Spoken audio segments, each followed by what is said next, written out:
ওম শান্তি। কালকে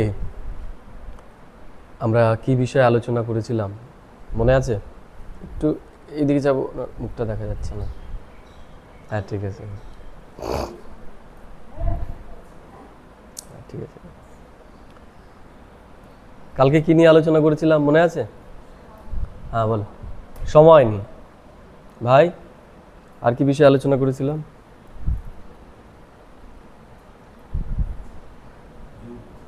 যুগ সম্পর্কে আলোচনা করেছিলাম। আর কেউ? হ্যাঁ, ত্রিবেণী সঙ্গম সম্পর্কে আলোচনা করেছিলাম। আর আত্মা পরমাত্মার সাথে মিলনের বিষয়ে আলোচনা করেছিলাম। আর কি আলোচনা করেছিলাম? কালকে ছুটি।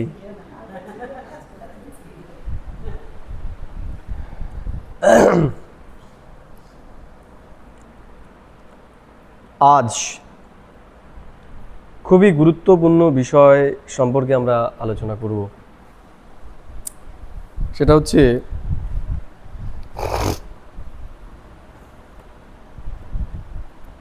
একটা বৃক্ষের বিষয়ে আলোচনা হবে আজকে।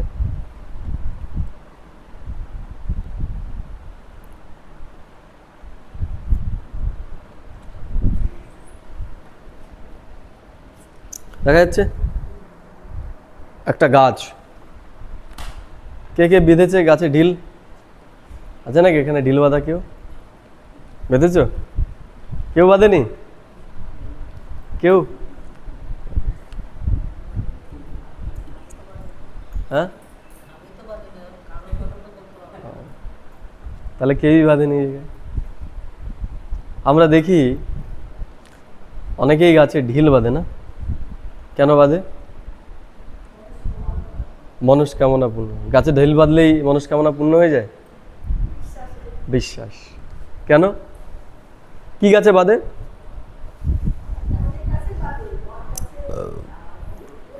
তামাল গাছে, নিম গাছে বাঁধে।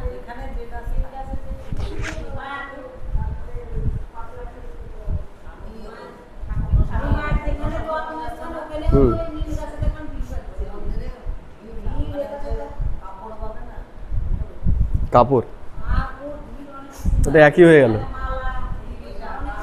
ঠিক আছে, আমরা বিশেষ করে যদি দেখি দুটো গাছে বেশি বাঁধা, একটা হচ্ছে বট আর একটা হচ্ছে অশ্বত্থ। বিশেষ করে বাঁধে হচ্ছে বট গাছে। কেন বাঁধে? যে গাছে যদি বাঁধে তাহলে মনস্কামনা পূর্ণ হয়ে যায়, তাই তো?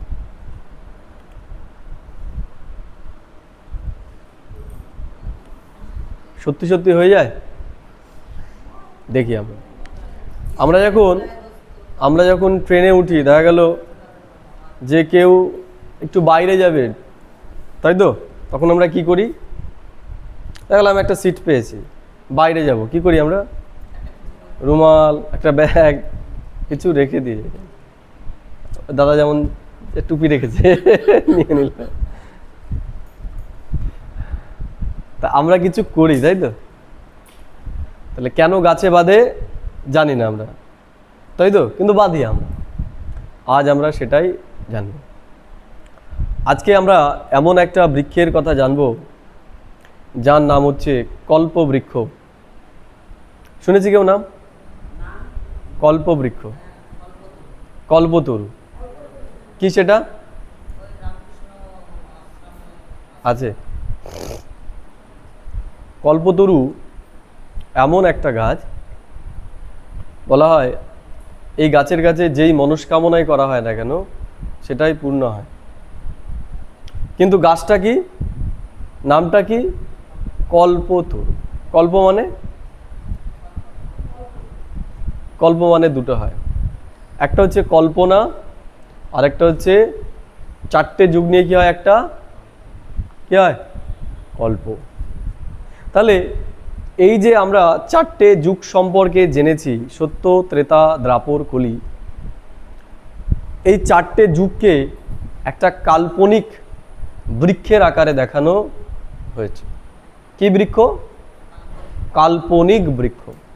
যেই বৃক্ষের মাধ্যমে দেখানো হয় সেই বৃক্ষটাকেই বলা হয় কল্পতরু বা কল্পবৃক্ষ। বুঝে গেল? তার মানে বাস্তবিক এরকম কোনো গাছ নেই, কল্পনাতে আছে। ঈশ্বর বলছে আমি হলাম মনুষ্য সৃষ্টির বীজ। ঈশ্বর কি? মনুষ্য সৃষ্টির বীজ। তাহলে সে এসে এই মনুষ্য সৃষ্টির বীজ বপন করে। কিন্তু আগের দিন আমরা দেখলাম যে সৃষ্টি একটা চক্র, টাইম একটা চক্র, যার শেষ এবং শুরু নেই, তাই তো? আমরা যদি দেখি এই যে জীবন চক্রটা, এটাও একটা চক্রাকার পদ্ধতি, যেখানে একটা গাছ বড় হয়, সেই গাছ আবার বীজে সমিয়ে যায়, সেই বীজ থেকে আবার নতুন গাছ হয়। তা ঠিক এই যে মনুষ্য আত্মারা বা জীব আত্মারা যখন শতপ্রধান থেকে তমপ্রধান হয়ে যায়, পরমাত্মা তখন এসে কি করে? এদের ভেতরে পুনরায় জ্ঞান ভরে দেয়, জ্ঞান প্রদান করে তাদের। বোঝা গেল? এই যে তিনি জ্ঞান আমাদের ভেতরে ভরে দেন, এর মাধ্যমে কি করেন? তিনি আমাদের ভেতরে নব কর্মের সৃষ্টি করেন, যে কিভাবে আমরা কর্ম করব, কর্মের শিক্ষা তিনি আমাদেরকে দেন।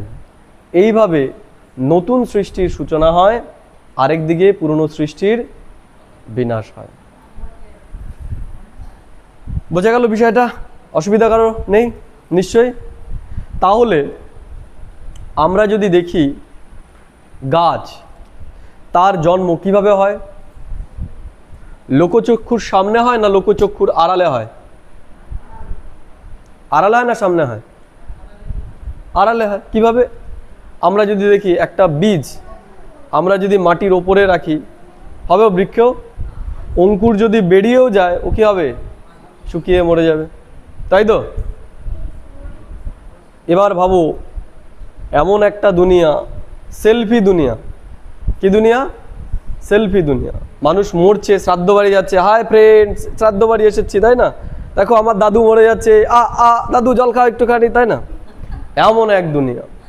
বিয়ে বাড়িতে, তাই না, ব্লগিং, শ্রাদ্ধ বাড়িতে ব্লগিং, যেখানে যাচ্ছে সেখানেই মানুষ কি করছে? ব্লগিং করছে। ঈশ্বর নবসৃষ্টির সূচনা করতে এসেছে, এটা যদি এই দুনিয়ার মানুষ বুঝে যায়, কি করবে তারা? ছেড়ে দেবে ঈশ্বরকে? তাকেও কি করবে? তাকে নিয়েও সেলফি, তাকে নিয়েও ব্লগিং শুরু করে দেবে। হাই ফ্রেন্ডস, আজকে দেখো ভগবান এসেছে, আজকে আমাদের কি বলছে দেখো। কি বলছে সেটা শোনা নয়, ব্লগিং নিয়েই সব ব্যস্ত হয়ে যাবে। এই এখানে যারা বসে রয়েছে, তাই না, তারা ব্লগিং করে না, তাই নাহলে তারাও ব্লগিং করে দিত। যাই হোক, তাহলে এমন যদি করে, তাহলে সেখানে কাজ সম্ভব? এই স্টুডেন্টরাই যদি স্কুলে ক্লাসরুমে গিয়ে ব্লগিং করা শুরু করে দেয়, স্কুলের অবস্থা কেমন হবে? বর্তমানে যেমন হয়েছে, এখন মোবাইল খুললে দেখবে শর্টস স্টুডেন্টরা কি করছে এখন, তাই না? তো ঈশ্বর দেখলেন এদেরকে যদি জানিয়ে করি, কি করবে এরা? এরা আমার কাজ করতে দেবে না। তাহলে ঈশ্বর কি রূপে করেন? ঈশ্বরও মনুষ্য চক্ষুর আড়ালে তার এই কাজ করে। বোঝা গেল? যেমন একটা বৃক্ষের জন্ম মাটির নিচে হয়, তাহলে এই যে মনুষ্য সৃষ্টিরূপী কল্পবৃক্ষ, এর জন্ম কোথায় হবে? লোকচক্ষুর আড়ালে হবে। কোন চক্ষু? চর্মচোখের নয়, জ্ঞান চক্ষু। ঈশ্বর সবার সামনেই করবে, কিন্তু কেউ এই চামড়ার চোখ দিয়ে বুঝতে পারবে না যে কি করছে। বোঝা যাচ্ছে না? যাচ্ছে না? তাহলে ঈশ্বর কি করেন, কখন করেন, কাদের দ্বারা করেন, সেটা বোঝার জন্য কি দরকার? জ্ঞান চক্ষু দরকার। ঠিক আছে? অসুবিধা নেই নিশ্চয়ই? তাহলে এই যে পরমাত্মা, তিনি হচ্ছেন কল্পবৃক্ষের বীজ। তিনি কলিযুগের অন্তিম সময়ে, যেটাকে আমরা বলছি আগের দিন জানলাম কোন যুগ? পুরুষ উত্তম সঙ্গম যুগ। যেই সময় তিনি পাপাত্মাদের পুনরায় পুণ্য আত্মা কি করে হবে সেই কর্ম তিনি শেখান।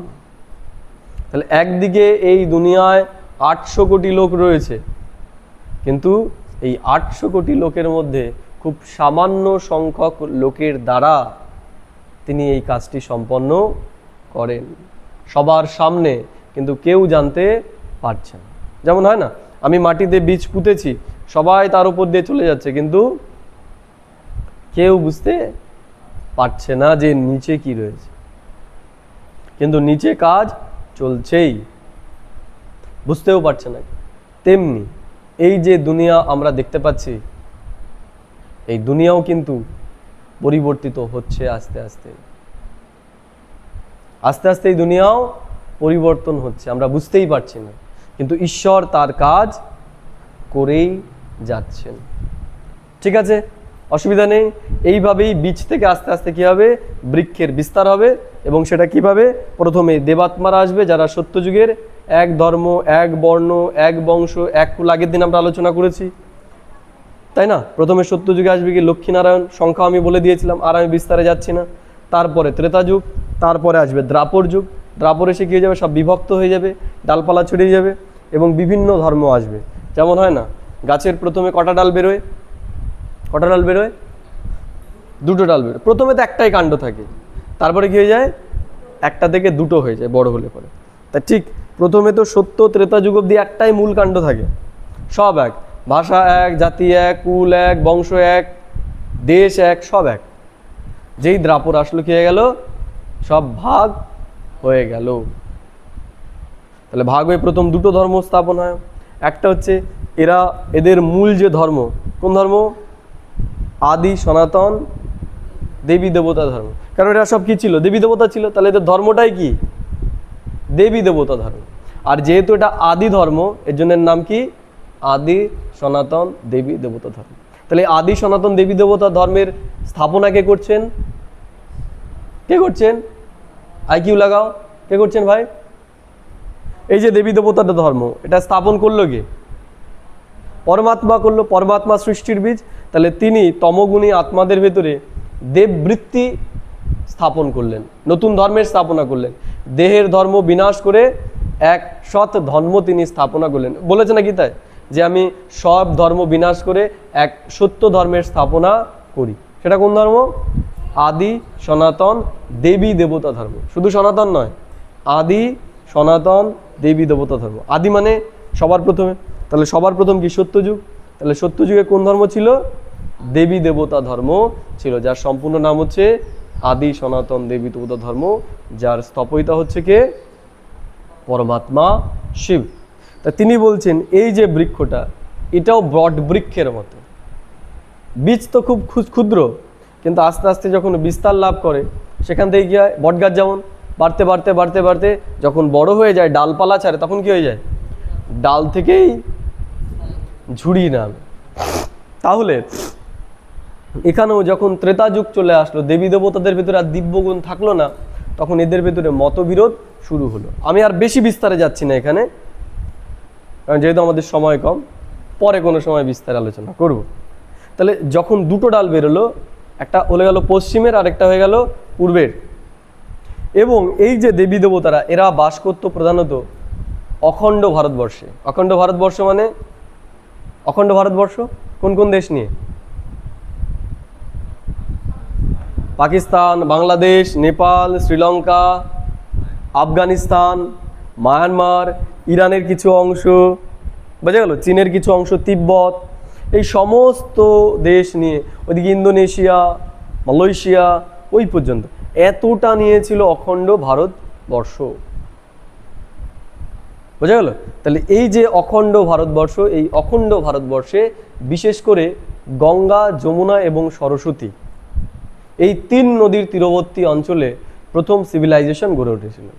এবং এই সিভিলাইজেশন অর্থাৎ দেবী দেবতা ধর্মের যে মেন শহর ছিল, সেটা হচ্ছে কোথায়, বলতে পারবে কেউ? এদের রাজধানী কোথায় ছিল দেবী দেবতাদের? বলো ভাই, বলো। কৈলাস, ওই পাহাড়ে গিয়ে রাজধানী স্থাপন করে। বলো, আমাকে বলো। হ্যাঁ, শুনতে পেলাম না। হরিদ্বার? না, এদের রাজধানী থাকবে দিল্লি। এর জন্য দিল্লির আরেক নাম হচ্ছে ইন্দ্রপ্রস্থ। দিল্লির আদি নাম হচ্ছে ইন্দ্রপ্রস্থ। ইন্দ্রপ্রস্থ মানে যেখানে দেবতাদের বাস ছিল। ঈশ্বর আরেকটা কথা বলেন, যে যত বেশি শতপ্রধান হয় সে তত বেশি তমগুণীয় হয়। তাহলে যদি আমরা দেখি দিল্লি সবসময় সব থেকে পবিত্র ছিল, আর সব থেকে অপবিত্র দিল্লি। আমরা যদি AQI দেখি, এয়ার কোয়ালিটি ইন্ডেক্স, দিল্লি 1 নম্বরে টপে, তাই না? যদি যমুনার জল দেখি, দেখতেই পাচ্ছি, তাই না? যমুনার জলে আর সাবান টাবান গোলাতে হবে না, গিয়ে একদম ডুব মারলেই হয়ে যাবে। দেখো না, ফেনাই ফেনা, একদম সাদা ফেনা, তাই না? সেন্টও লাগবে না, একদম সেন্ট হয়েই বেরিয়ে আসবে, ন্যাচারাল সেন্ট। ক্রাইমের দিক থেকে যদি দিল্লি একদম টপে রয়েছে, জনসংখ্যার দিক থেকেও টপে, বিশ্বের সেরা দেশে ইসের মধ্যে। এবং অর্থাৎ দিল্লি যেমন সাত্বিক ছিল, তেমনি বর্তমানে তমের একদম শেষ পর্যায়ে পৌঁছে গেছে। তাহলে দিল্লি হচ্ছে রাজধানী। তাহলে দিল্লির আশেপাশে যে অঞ্চল, সেখানেই প্রথম সিভিলাইজেশন গড়ে উঠেছিল। এর জন্য আমরা দেখব যে বিশ্বের ম্যাক্সিমাম যে জনসংখ্যা, সেটা এখান থেকেই মাইগ্রেট হয়েছে। সব এখান থেকেই সব আস্তে আস্তে পশ্চিমের দেশগুলোতে গেছে, পূর্বের দেশগুলোতে গেছে, ঠিক আছে? এবং বিশ্বের যত ধর্ম আছে সব তৈরি হয়েছে কোথায়? ম্যাক্সিমাম বর্তমানে যে প্রধান ধর্ম, একটা হচ্ছে ভারতের, বর্তমান ভারতে, আরেকটা হচ্ছে ওই আরব কান্ট্রিগুলো যে রয়েছে, এই কারণ আরবের ওই অংশটা, ইরাক, ইরান, এগুলোও কি ছিল? ভারতেরই অংশ ছিল, কারণ এটা মূল ভূখণ্ড। আর বাকি যেই সমস্ত দেশগুলো ছিল সেই সময় সেখানে জনবসতি ছিল, একটাই দেশ বলেছি, সেগুলো ছিল তখন ছোট ছোট দ্বীপে ছিল, পরে এগুলো আস্তে আস্তে বড় দ্বীপ রূপ নিয়েছে। ক্লিয়ার? যাই হোক, তাহলে যেমন বট গাছের ডাল বেরো বলে পড়ে, সেই ডাল থেকে আবার ঝুড়ি নেমে কী হয়? সেখান থেকে গাছ হয়ে যায়। এখানেও তাই, যখন দ্রাপর শুরু হলো, এই যে একটা ধর্ম, সেটা কয়েকটা ধর্মে বিভাজিত হয়ে গেল, হিন্দু, খ্রিস্টান, ইসলাম, বৌদ্ধ, এগুলো। এবার এখান থেকে শেকড় বেরিয়ে এখান থেকে গাছ হয়ে গেল। প্রত্যেকেই বলা শুরু করলো আমি হচ্ছে আদি ধর্ম। যারা খ্রিস্টান তারা বললো আমরাই প্রথম, যে মুসলিম তারা বললো আমরাই প্রথম, আল্লাহই শ্রেষ্ঠ। যারা হিন্দু তারা বললো আমরাই প্রথম, যারা জৈন তারা বললো আমরাই প্রথম, যারা বৌদ্ধ তারাই বললো আমরা আদি। এবার আদিকে, যেমন বট গাছের ওই যে শেকড়গুলো বেরিয়ে যখন গাছ হয়, আমরা ইসে জানি না, কোথায় জানো এটা, কলকাতায় আছে না বোটানিক্যাল গার্ডেন, সেখানে যেমন মেন গাছ কোনটা আর কেউ জানে না। তো এখানেও আসলে মেন ধর্ম কোনটা সেটাই কেউ জানে না। হিন্দুরা প্রথম, খ্রিস্টানরা প্রথম, আদি ধর্ম কারা কেউ জানে না, যে যার মতো বলে দিচ্ছে আমরাই সবার আদি। তো ঈশ্বর বলছেন এখানে যাদেরকেই দেখতে পাচ্ছ কেউ আর আদি নেই, আসল গাছ মরে গেছে। যারা হিন্দু বলছে তারাও আর হিন্দু নেই, আদি যে ধর্ম ছিল সেটা নষ্ট হয়ে গেছে, সেটা দ্রাপর অবধি, সত্য ত্রেতা অবধি চলেছে, তারপরে নষ্ট হয়ে গেছে। এখন যেগুলো জ্বালিয়েছে সেগুলো হচ্ছে নতুন নতুন ধর্ম। তাহলে ঈশ্বর বলেন যে আমি এই সব গাছ কেটে আবার নতুন করে চারা রোপণ করি। বোঝা গেল? তাহলে ঈশ্বর এসে কী করেন? এই হিন্দু ধর্ম, মুসলিম, খ্রিস্টান, বৌদ্ধ, এই সমস্ত ধর্ম বিনাশ করেন এবং এক ধর্ম, আদি ধর্ম পুনরায় তিনি স্থাপন করেন। সেটার নাম কি?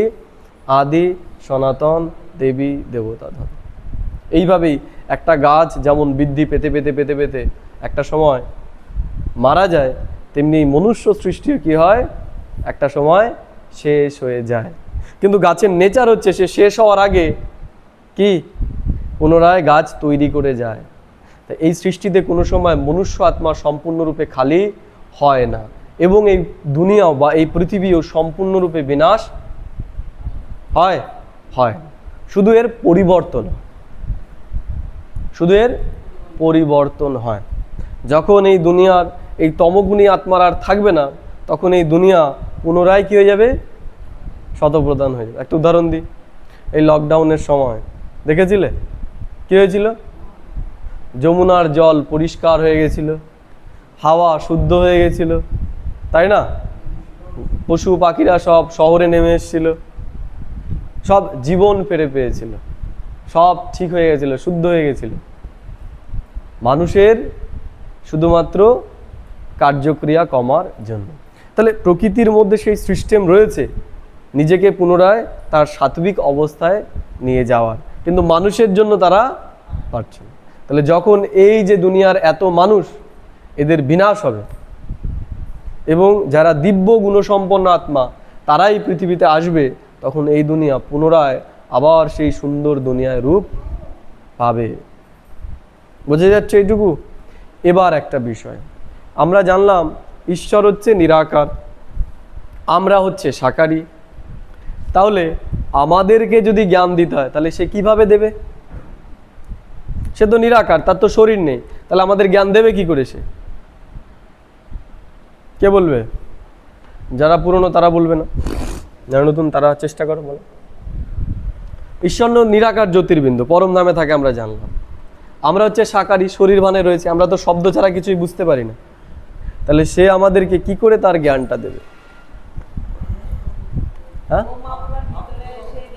তোমরা না, ভক্ত আত্মার দ্বারা।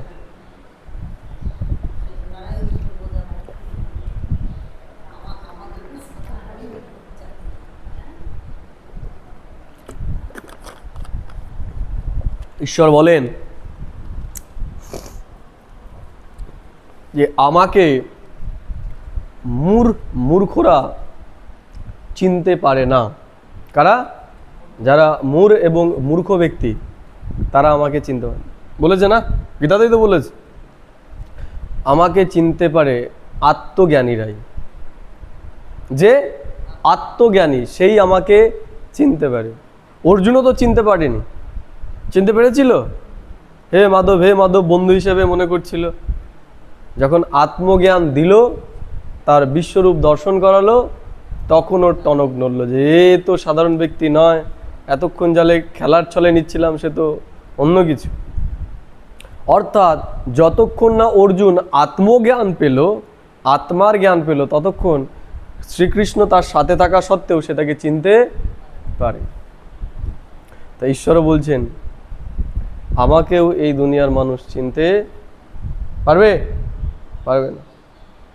এবার পরমাত্মা যদি দিব্যরূপ নিয়ে আসে তাহলে তো সবাই তাকে চিনে যাবে, তাই না?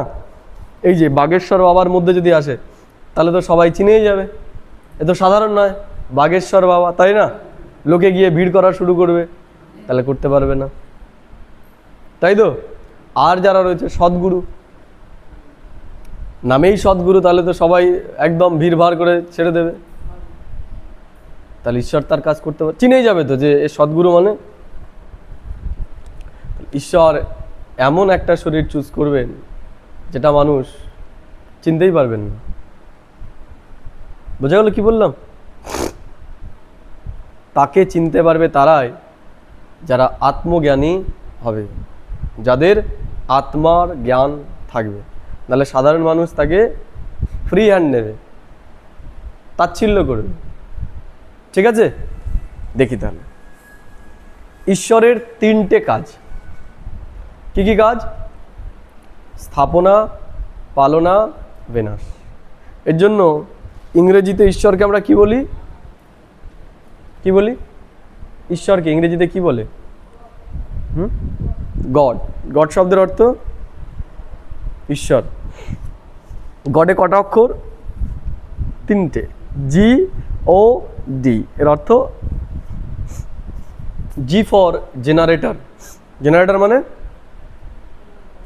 সৃষ্টি করে, যে সৃষ্টিকর্তা। O for operator. অপারেটর মানে পালনকর্তা। আর ডি ফর ডেস্ট্রয়ার, ধ্বংসকর্তা। অর্থাৎ স্থাপনা, পালনা, বিনাশ, এই তিনটে হচ্ছে ঈশ্বরের কাজ। স্থাপনা, পালনা, বিনাশ। কিন্তু একটা ইন্টারেস্টিং বিষয়, সেটা হচ্ছে ঈশ্বর পরমাত্মা তিনি হচ্ছেন অকর্তা, অভোক্তা আর অজনী সম্ভব। অর্থাৎ সে আমাদের মতো মাতৃজনীতে আসে না, জন্ম মৃত্যু চক্রে আসে না। তাহলে মাতৃগর্ভে যদি জন্ম নেয় তাকে মরতেও হবে, তাই না? কত সমস্যা তার, যে জন্মও সে নিতে পারবে না। তারপরে অকর্তা, কিছু করতেও পারবে না।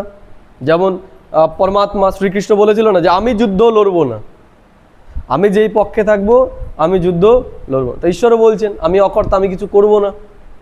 অভোক্তা, তিনি কিছু ভোগও করেন না। বোঝা গেল? তাহলে তিনি করবেন কিভাবে? কি করে করবেন তাহলে? বলছেন আমি অকর্তা, অভোক্তা, অজনী সম্ভবা, আমি কিছু করবও না, ভোগও করবো না, আবার জন্মও নেব না। উপায়? উপায় আছে কোনো? একটা উপায় আছে, সেটা হচ্ছে দিব্য জন্ম নেওয়া। কি জন্ম নেওয়া? দিব্য জন্ম নেওয়া। আমাদের সবার কি জন্ম? কি লৌকিক জন্ম। আমরা মাতৃগর্ভে জন্ম নিয়ে পালিত হয়েছি। পরমাত্মা তার একটাই উপায়, তাকে দিব্য জন্ম নিতে হয়। অর্থাৎ আমাদের মতো সে মাতৃগর্ভে আসে না, সে পরকায়া প্রবেশ করে, স্বইচ্ছায় সে আসে। এর জন্য পরমাত্মার আরেক নাম হচ্ছে শিবশম্ভু। শিবশম্ভু বলে না? কেন বলে? শিব ও শম্ভু, শম্ভু শব্দের অর্থ হচ্ছে স্বয়ং ভূ, অর্থাৎ যে নিজে ভূমিষ্ঠ হয়। আমাদের তো মা বাবা জন্ম দিয়েছে আমাদের এই শরীরের, তার মাধ্যমে আমরা এই পৃথিবীর আলো দেখেছি।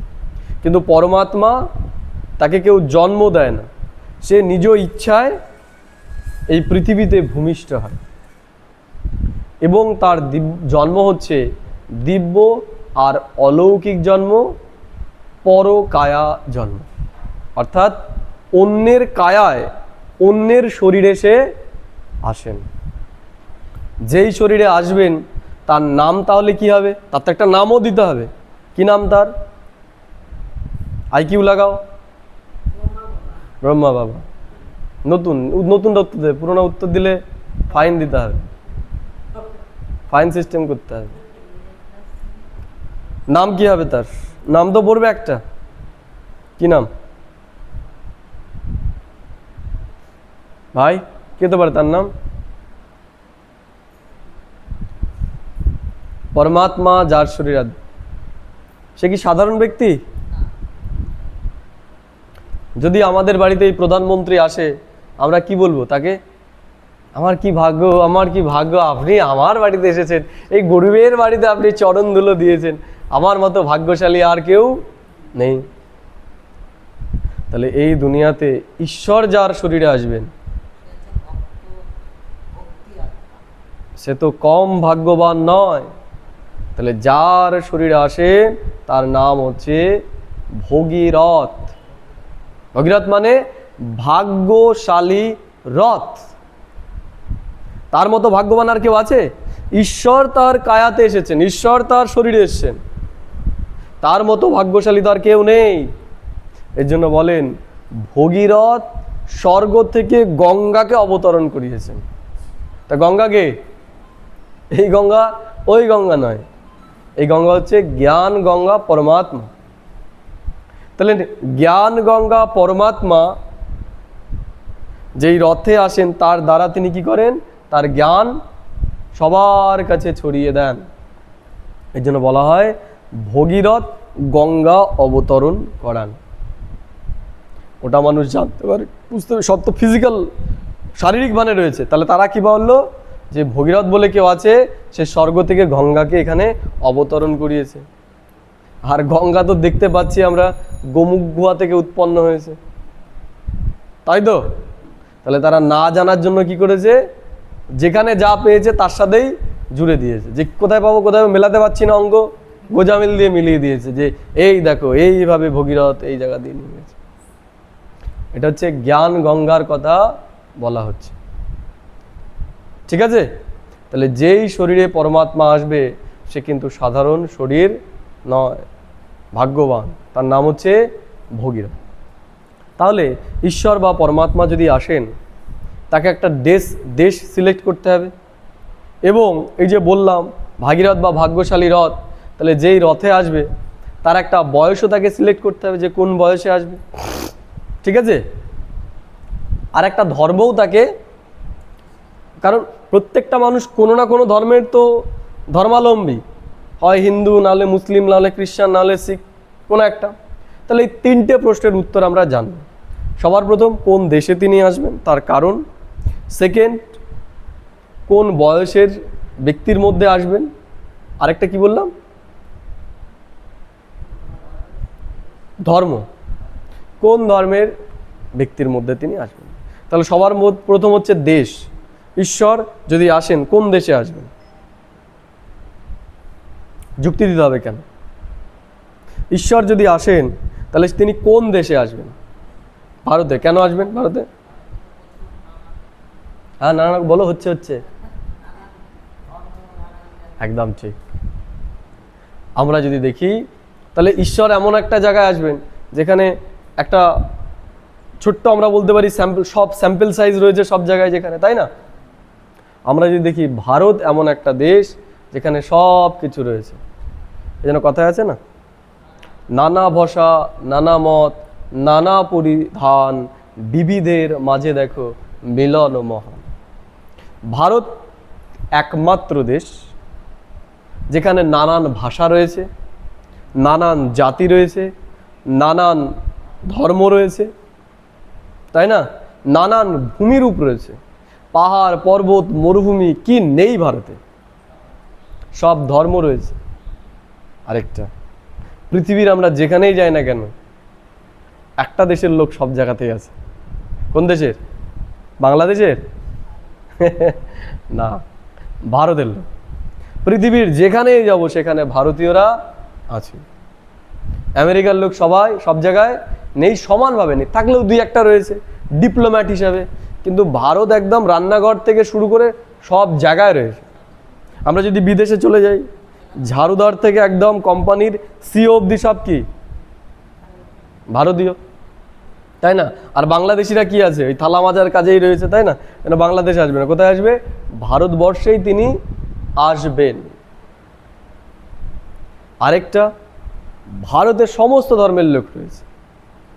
হিন্দু আছে, খ্রিশ্চানও আছে, মুসলিমও আছে, শিখ আছে, বৌদ্ধ আছে, জৈন আছে, কি নেই? পার্সি আছে, ইহুদি আছে, সব আছে। বর্ণ, আমরা যদি দেখি এখানে সাদা রঙেরও ব্যক্তি দেখতে পাবো, কালো রঙেরও দেখতে পাবো, মাঝারিও দেখতে পাবো, লম্বাও দেখতে পারবো, বেটেও দেখতে পাবো। অন্য কোনো দেশে এত বৈচিত্র্য আমরা দেখতে পাবো না। আরেকটা হচ্ছে, ভারত আধ্যাত্মিকতার জন্যই পরিচিত। সব দেবী দেবতার পুজো কোথায় হয়? এই ভারতেই হয়। এবং পরমাত্মা শিবকে কোথায় মানা হয়? এই ভারতবর্ষেই মানা হয়। এবং ভারত এমন একটা দেশ যেই দেশের সাথে সব দেশেরই সম্পর্ক আছে। সব দেশে, চায়নার সাথেও আছে, আমেরিকার সাথেও আছে, রাশিয়ার সাথেও আছে, মানে মুখ্য যে দেশগুলো রয়েছে, অ্যান্টি নয়। তাহলে এই কারণ রয়েছে, এর জন্য ভারতবর্ষে তিনি আসছেন। নেক্সট হচ্ছে ধর্ম। কোন ধর্মে আসবেন? মুসলিম হতে পারেন। কোন ধর্মে আসবেন? হিন্দু ধর্ম। তিনি আসবেন সনাতন ধর্মে বা হিন্দু ধর্মে, কারণ এটাই হচ্ছে আদি ধর্ম ছিল। কিন্তু এর পরিচয় ভুলে গেছে। আর বাকি যত ধর্ম রয়েছে আমরা দেখব তার ভিতরে ম্যাক্সিমামই কট্টরতা রয়েছে। হিন্দু ধর্ম এমন একটা ধর্ম যে সবাইকে সে অ্যাকসেপ্ট করে নিতে পারে। মুসলিম যদি হয়, আল্লাহ ছাড়া আর কাউকে মানা যাবে না, চলতেই দেবে না, ঈশ্বরের এই কাজকে সে চলতেই দেবে না, একদম ফতোয়া জারি করে দেবে। খ্রিস্টানদের মধ্যেও আসতে পারবে না। আসে কোথায়? সনাতন ধর্মে। এবার হচ্ছে বয়স। তাহলে যেই ব্যক্তির মধ্যে আসবে সে অবশ্যই ভারতীয় হবে, সনাতন ধর্মী হবে। তাহলে তার এবার হচ্ছে বয়স, ব্যক্তিটার বয়স কত হবে, এবং সে স্ত্রী হবে না পুরুষ হবে? কি হবে? সে পুরুষ হবে। কারণ কি? স্ত্রীর মধ্যে যদি তাদের একটা লিমিটেশন রয়েছে স্ত্রীদের, তাই না? এবং স্ত্রীদের কথা অতটা লোকে গুরুত্ব দেয় না, তাই কি? বাড়ির লোকই দেয়, বাকিরা অতটা গুরুত্ব দিতে চায় না, ওয়েট কম। তাহলে পুরুষের শরীরেই আসবেন। তাহলে তার বয়স কত হবে? মেন বিষয় এবার হচ্ছে বয়স, তার বয়স কত হবে? হ্যাঁ, ছোটদের হবে, শিশু অবস্থা। হ্যাঁ, কোর্স করা আছে নাকি? কোর্স করা কত হতে পারে? 60। কত দিদি কি মনে হয় কত হতে পারে?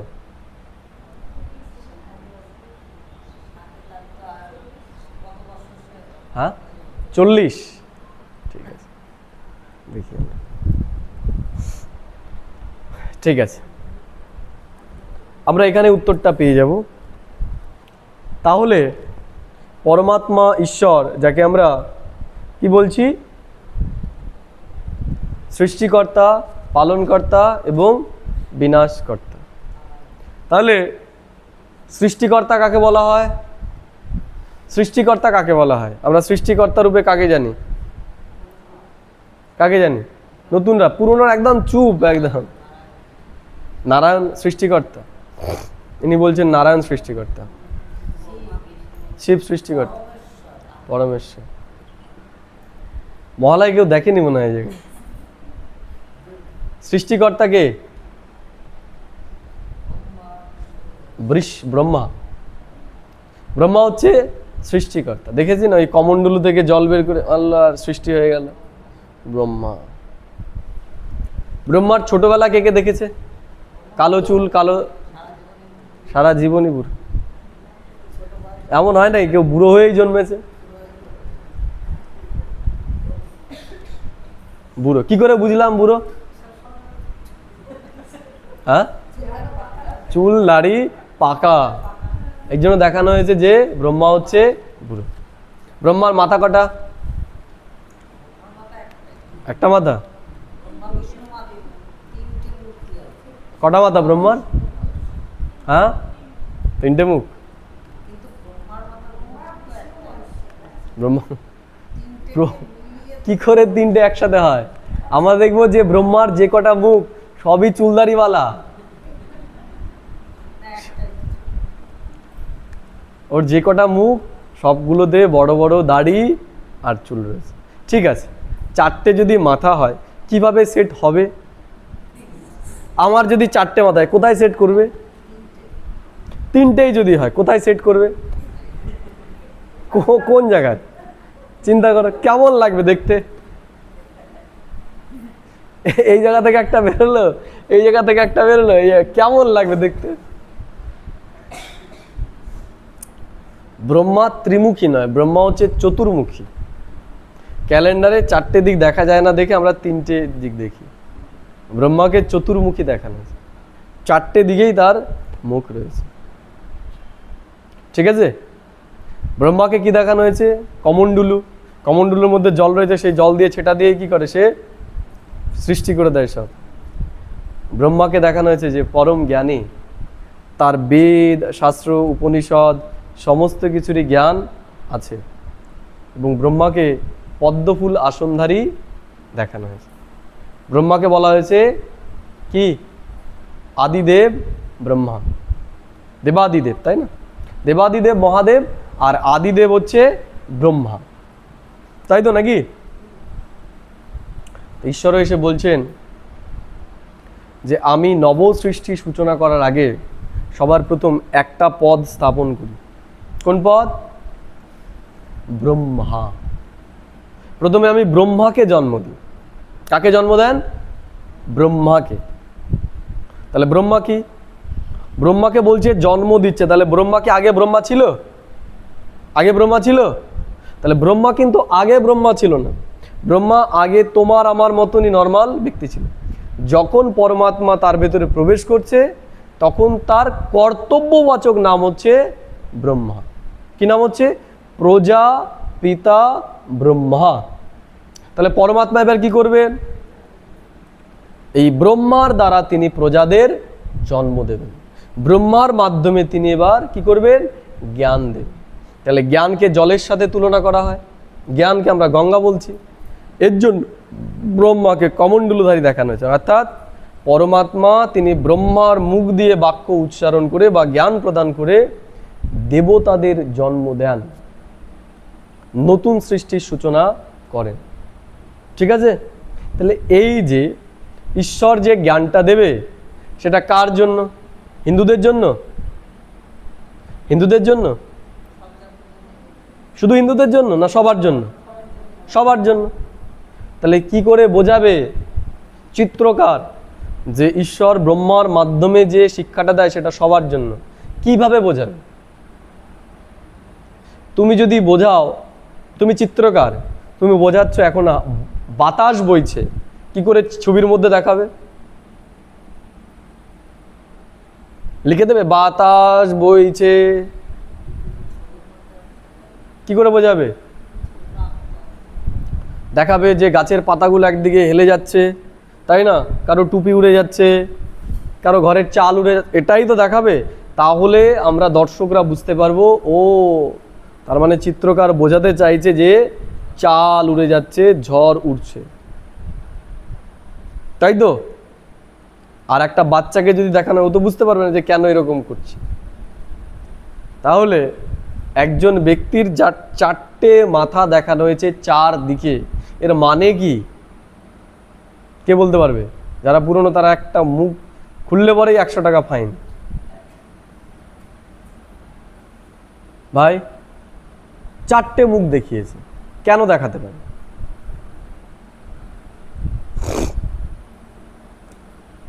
দিদি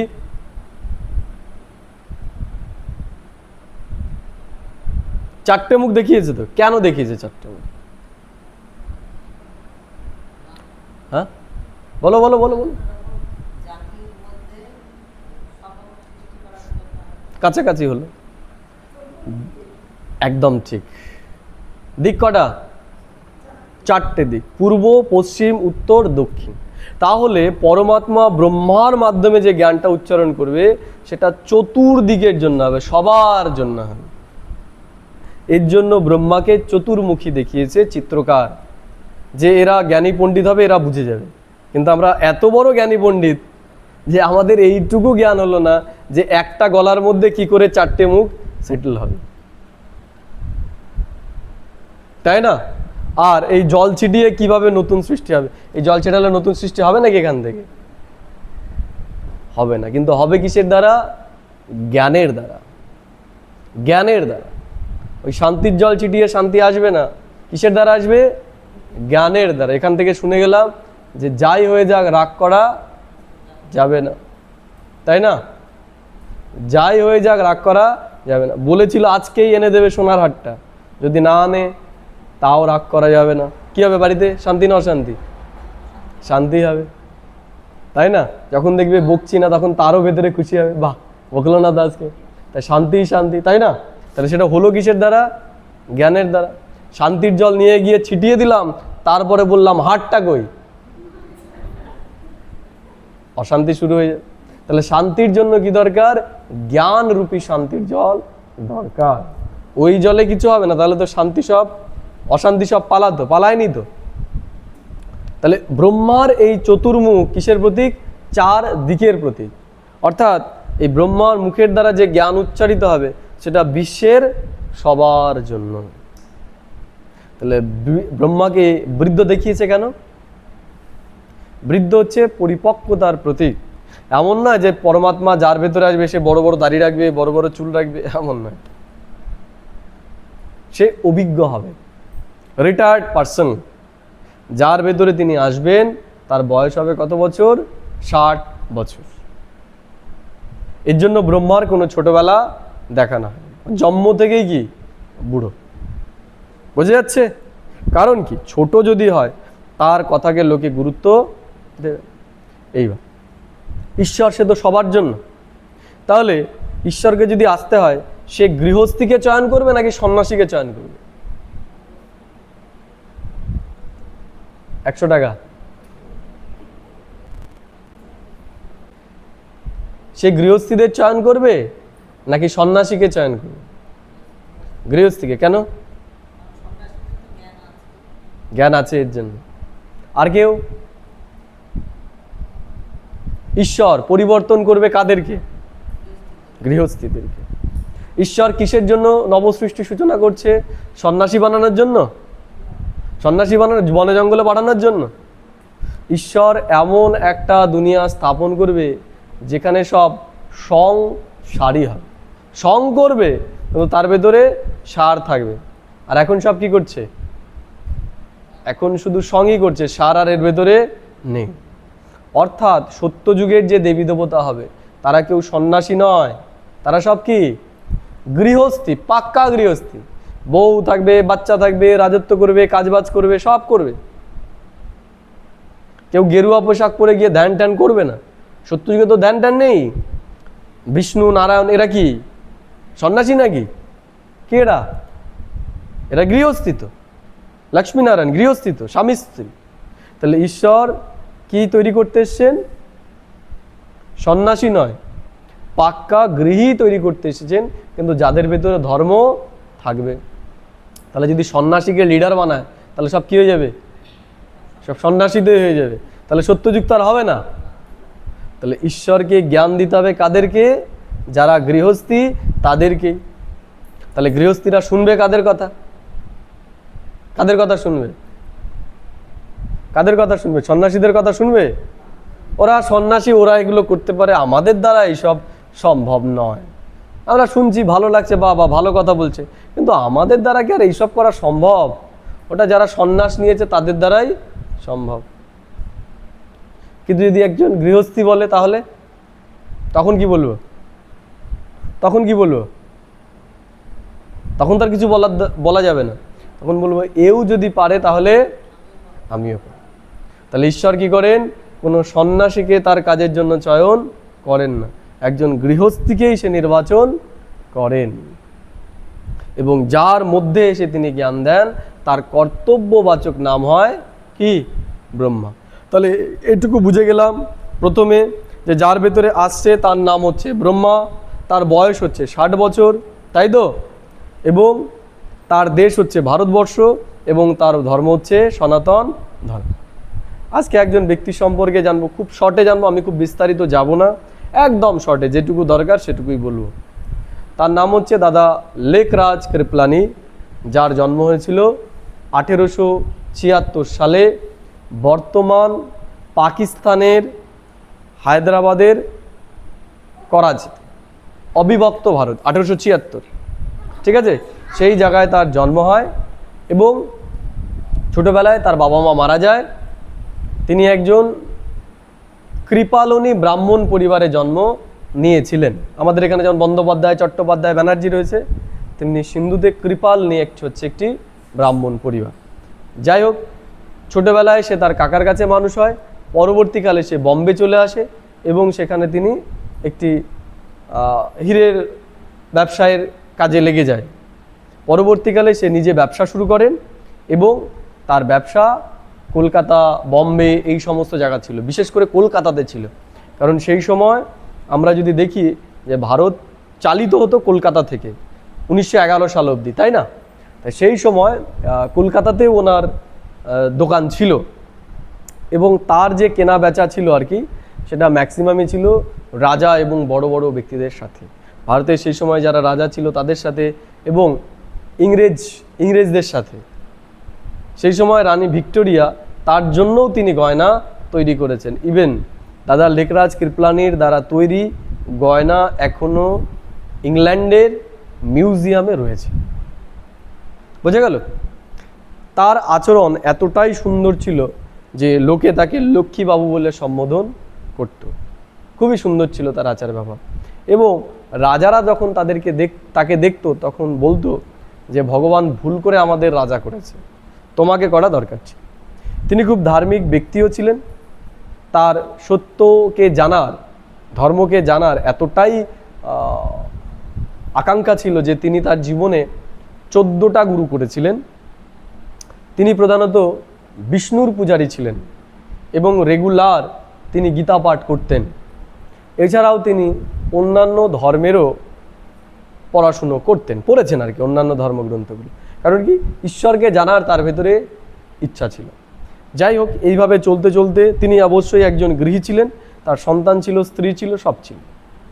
পরবর্তীকালে তার বয়স যখন 60 হয় তখন তার জীবনে কিছু পরিবর্তন হয়।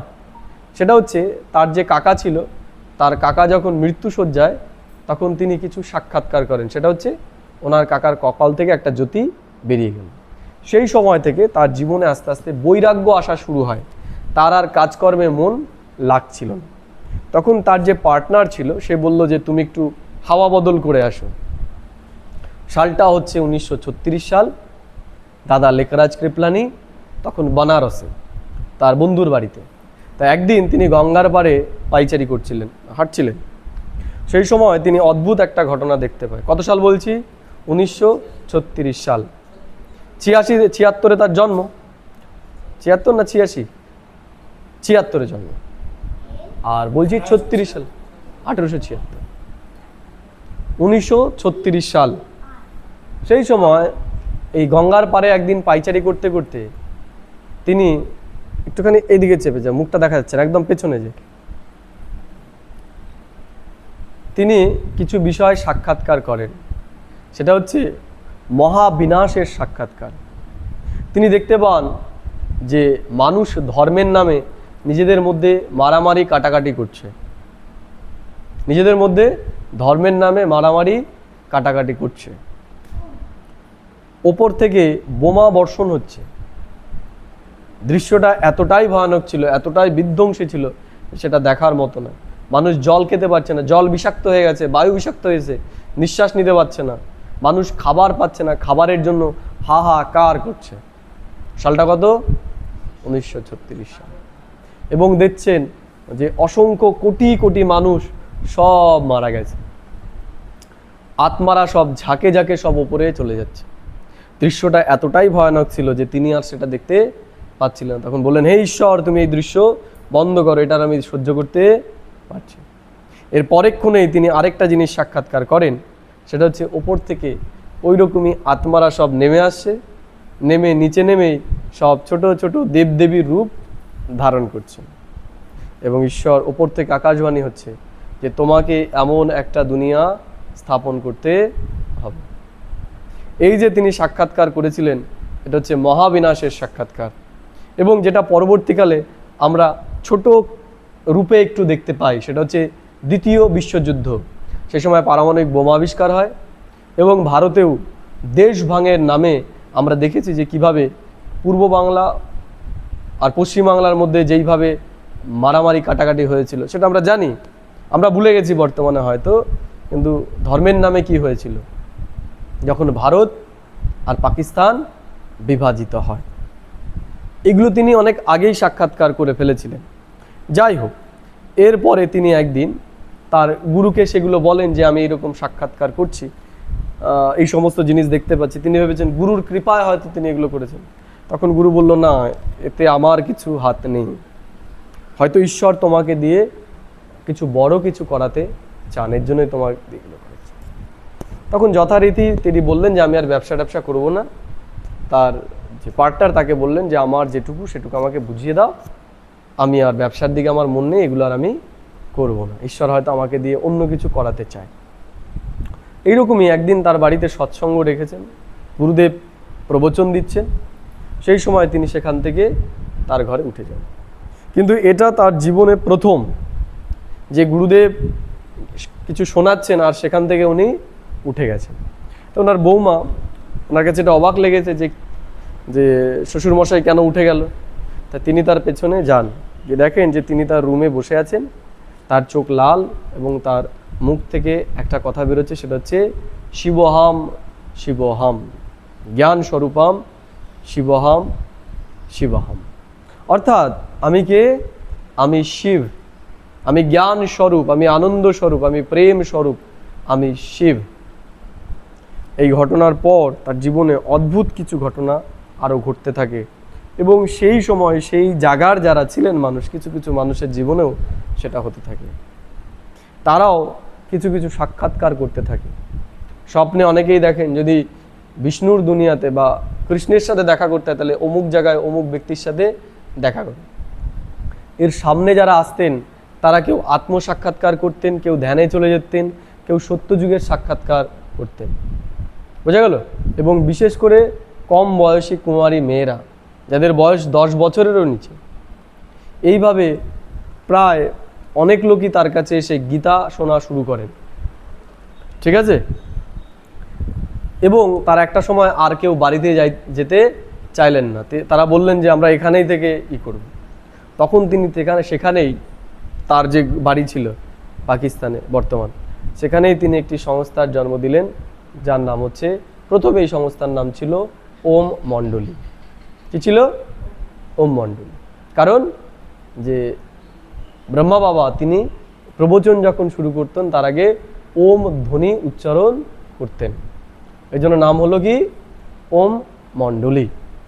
পরবর্তীকালে দেশভাগের পর 1950 সালে তারা সব কোথায় চলে আসে? ভারতবর্ষের বর্তমান মাউন্ট আবুতে চলে আসেন, রাজস্থানের মাউন্ট আবু। বর্তমানে প্রজাপিতা ব্রহ্মাকুমারী ঈশ্বরীয় বিশ্ববিদ্যালয়ের মেন সেন্টার আমরা যদি বলি, মেন সংস্থা এই রাজস্থানের মাউন্ট আবুতে। এখানে আসার পর এই সংস্থার নাম বদলে হলো প্রজাপিতা ব্রহ্মাকুমারী ঈশ্বরীয় বিশ্ববিদ্যালয়, এবং বর্তমানেও এই সংস্থা এই নামেই পরিচিত। কি নাম? প্রজাপিতা ব্রহ্মাকুমারী ঈশ্বরীয় বিশ্ববিদ্যালয়। এবং বর্তমানে এই সংস্থা বিশ্বের প্রায় 150টির বেশি দেশে এই ঈশ্বরীয় জ্ঞান ধর্ম, বর্ণ, জাতি সমস্ত কিছুর নির্বিশেষে এই জ্ঞান সবাইকে প্রদান করছেন এবং শুনছেন। হিন্দুরা, মুসলিমরা, শিখরা সবাই এই জ্ঞান শুনছেন এবং তাদের জীবন পরিবর্তন করছেন, তাদের পালিত ধর্মকে ত্যাগ না করেই। কারণ ঈশ্বর বলেন যে এটা একটা পড়া করতে গেলে কখনো ধর্ম পরিবর্তন করতে হয় না। তিনি আমাদের আচরণ পরিবর্তন করতে এসেছেন, দৈহিক ধর্ম পরিবর্তন করতে আসেননি। বোঝা গেল? এই গেল প্রজাপিতা ব্রহ্মাকুমারী ঈশ্বরীয় বিশ্ববিদ্যালয়ের পরিচয়। এবং প্রজাপিতা ব্রহ্মা, যার দ্বারা ঈশ্বর নবসৃষ্টির জ্ঞান রচনা করছেন, তার সম্পর্কে আমরা জানলাম। তিনি কে? এই যে ছবিতে যেই ব্যক্তিটাকে দেখতে পাচ্ছি নরেন্দ্র মোদীর মতো, এই ব্যক্তিটাই হচ্ছে প্রজাপিতা ব্রহ্মা। এর লৌকিক নাম হচ্ছে দাদা লেকরাজ কৃপলানি এবং এনার কর্তব্যবাচক নাম হলো প্রজাপিতা ব্রহ্মা। যখন থেকে ঈশ্বর এর মধ্যে এসে জ্ঞান দেওয়া শুরু করে তখন এর নাম হলো প্রজাপিতা ব্রহ্মা। এই যে এই কদিন আমরা যেটুকুই আলোচনা করেছি, আপনারা যেগুলোই শুনেছেন, এগুলো সব কার? এনার মুখ থেকেই ঈশ্বর উচ্চারিত করেছেন। সেগুলো আমি কারো মাধ্যমে শুনেছি, সেগুলোই আমি আপনাদেরকে শোনাচ্ছি। এবং এনার সরাসরি মুখনিসৃত বাণীও আমরা রোজ এখন শুনছি। বোঝা গেল? অসুবিধা নেই। তিনি হচ্ছেন ঈশ্বরের রথী, তিনি হচ্ছেন নন্দী। শিবকে দেখায় না যে শিব কি ষাঁড়ের ওপর তার বাহন, এবং গঙ্গার উৎপত্তি কোথা থেকে? গোমুখ থেকে। তাহলে শিব নিরাকার পরমাত্মা, আর ইনি হচ্ছে কি তার নন্দী বা ষাঁড় বাহন, এর মাধ্যমে সে জ্ঞান দিয়েছে। বোঝা যাচ্ছে? তো নন্দী মানে ওই ষাঁড় নয়, মানুষই ওই রূপে দেখিয়েছে। ক্লিয়ার? অসুবিধা নেই কারো কোথাও? ঠিক আছে। তাহলে আমরা কারা? আমরা হলাম যারা এই যে এই কদিন আলোচনাটা শুনলাম, আমাদের সবারই একটা নতুন জন্ম হয়েছে। হয়েছে কি হয়নি? আগে আমরা জানতাম কি আমি কে?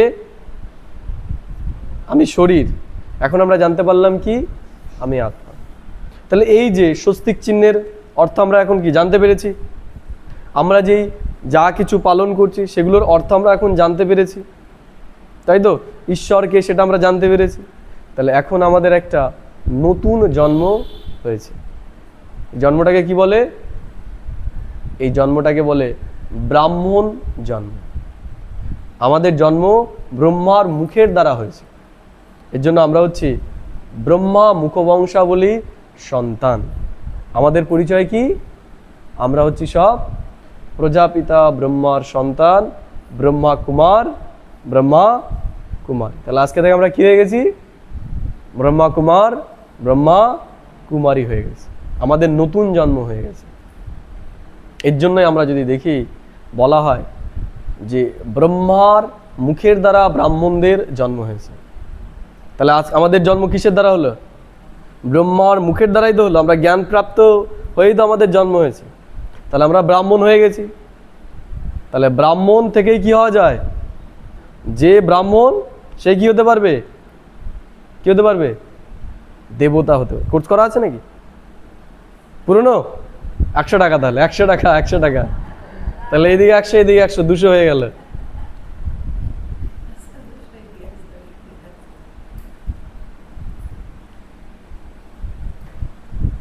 তাহলে কি বললাম? যারা ব্রাহ্মণ তারাই দেবতা হতে পারে। এর জন্য মাটির মূর্তির পুজো করে দেবতাদের প্রাণ প্রতিষ্ঠা করে কারা? ব্রাহ্মণ। তাহলে এটা হচ্ছে মাটির পুতুল। এখন চাইলে পরে এটার মধ্যে আমরা দেবত্বকে ভরতে পারি। এই যে ঈশ্বরীয় জ্ঞান আমরা শুনছি, এটা আমাদের জীবনে ধারণ করলে পরে আমরা কি হয়ে যাব? মানুষ থেকে দেবতা হয়ে যাব। এই জন্য বলা হয় না যে কেউ মারা যাওয়ার পর কি করে? স্বর্গে যাওয়ার জন্য কি করে? শ্রাদ্ধ করে। শ্রাদ্ধ করে কাকে দিয়ে? ব্রাহ্মণ, তাই না? পান্ডাদেরকে দিয়ে। পান্ডা ধরে না কেন? কারণ স্বর্গে যদি যেতে হয় পান্ডা না ধরলে পরে যাওয়া। কেউ যদি কারো বাবা মারা গেল, যদি শ্রাদ্ধ না করে কি হবে? কি হবে? কি বলি আমরা? এর ছেলেটা কেমন, এ তো স্বর্গের স্থান, এ তো নরকেই থাকবে, এর মুক্তি হবে না তো। এর জন্য আমরা কি করি? যে যারা সুইসাইড করে, ভূত হয়ে ঘুরে বেড়ায়, আমরা কি করি? ওকে স্বর্গে পাঠানোর জন্য গয়ায় গিয়ে পিণ্ডি দিয়ে আসি পান্ডা ধরে, তাই না? কারণ কি? যারা ভুতুরে আত্মা তাদেরকেও কি স্বর্গে পাঠাবে কারা? এই পান্ডারাই। তাহলে সব বর্তমানে কি সব ঘুরছে কারা? মানুষ ঘুরছে নাকি? ভূত ঘুরছে না? ভূত পেতনিগুলো ঘুরছে। তাহলে আমাদের এখন পান্ডা হয়ে কি করতে হবে? এদেরকে স্বর্গের পথ দেখাতে। অর্থাৎ আমরা যদি এই ঈশ্বরীয় জ্ঞান না শুনি তাহলে আমরা স্বর্গের দুনিয়াতে যেতে পারবোই না। যতই জ্ঞানী হোক, তাকে দিয়ে শ্রাদ্ধ আমরা করাবো? যে ভালো বেদ উপনিষদ পড়তে পারে, না ওই বইটা তুমি একটু পড়ে দাও, শ্রাদ্ধটা করে দাও। কাকে দিয়ে করতে হবে? ব্রাহ্মণ দিয়েই করতে হবে। ব্রাহ্মণ যে ছোট হোক আর বড় হোক, বয়স্ক হোক আর ছোট হোক, জ্ঞানী হোক বা অজ্ঞানী হোক, ব্রাহ্মণ দিয়েই আমরা করব। কারণ ব্রাহ্মণ ছাড়া মুক্তির পথ পাওয়া সম্ভব নয়। কারণ কি? পরমাত্মা হচ্ছে বীজ, ব্রহ্মা হচ্ছে প্রধান মূল, আর ব্রাহ্মণরা হচ্ছে শাখা প্রশাখা মূল। তাহলে এই কল্প বৃক্ষে ব্রাহ্মণরা কোথায় রয়েছে? কোথায় আছে? গাছের কোন অংশে আছে ব্রাহ্মণরা? ব্রহ্মা আর ব্রাহ্মণ কোথায় আছে? এই যে কল্প বৃক্ষ, এখানে ব্রাহ্মণদের স্থান কোথায়? ডালে, কাণ্ডে, কোথায়? হ্যাঁ, জোরে বলো, জোরে বলো। ডালে কোথায়? নিচে, একদম মূলে এদের স্থান। তাহলে ব্রাহ্মণ আত্মারা কোথায়? সব ব্রহ্মা এবং ব্রাহ্মণ হচ্ছে মাটির নিচে। এদেরকে কেউ চেনে না। আমাদেরকে কেউ দেখে বলবে আমরা ব্রাহ্মণ? ব্রাহ্মণ না, কিন্তু আমরা প্রাক্কা ব্রাহ্মণ। ওই ব্রাহ্মণরা মাছ মাংস খায়, বিড়ি খায়, মদ খায়, সিগারেট খায়, সব করে, কিন্তু আমরা করি? আমরা করি না কিন্তু। তাহলে ব্রাহ্মণ কারা? ওরা না আমরা? কারা ব্রাহ্মণ? ওরা হচ্ছে কোগ বাংশা বলে ব্রাহ্মণ। জন্মের সূত্রে ওরা ব্রাহ্মণ, কিন্তু গুণসূত্রে ওরা ব্রাহ্মণ নয়। আর আমরা গুণসূত্রে ব্রাহ্মণ। আমরা গুণসূত্রে ব্রাহ্মণ। না আমরা অশুদ্ধ আহার করি, না আমরা বিড়ি সিগারেট খাই, না মদ খাই। তাহলে আমরা আমাদের জীবনকে কি করেছি? পবিত্র বানিয়েছি। ওরা তো একটা পইতে ঢুলিয়েই ওরা পবিত্র হয়ে গেছে। বলে না পইতে ঝোলালেই পবিত্র সব, তাই না? তাহলে আমরা কি করছি? এই পবিত্রতার ধাগা আমরা জীবনে ধারণ করেছি, যে যতদিন বাঁচবো পবিত্রতাকে জীবনে ধারণ। তাহলে কোন ব্রাহ্মণকে দিয়ে করাবে এখন? আসল না নকল? ওই যেই টাকা দেবে সেই টাকা ওই যাওয়ার পথেই এক বোতল নিয়ে বাড়িতে যাবে, একটা বোতল নিয়েই বাড়িতে যাবে, তাই না? তাহলে তারা হচ্ছে কোক বংশাবলী, আর আমরা হচ্ছে মুগ বংশাবলী। দেখবে পুজো করতে করতে আগে একটা টেনে নিয়ে তারপরে শুরু করবে, না টানলে পরে ব্রেন খোলে না তাদের। আমাদের ওইসব লাগে না, দেখতে পারো হাতিয়ে, পকেট পকেট হাতিয়ে দেখতে পারো, ব্যাগও দেখতে পারো, না দেখো নেই কিছু,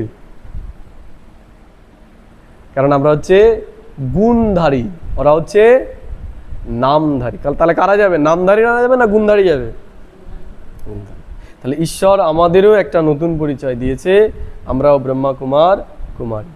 আমরাও যদি স্বর্গের দুনিয়াতে যেতে চাই, একদম প্রথমে যেতে যাবো তো আমরা শিওর, যাবো তো আমরা শিওর। কেউ কালী রূপে যাবে আর কেউ কৃষ্ণ রূপে যাবে। তাহলে কালী রূপে কারা যাবে? কালীর ভোগ কি? কালীকে কি ভোগ দেয়? হ্যাঁ, বাটা মাছ, পুঁটি মাছ, তাই না?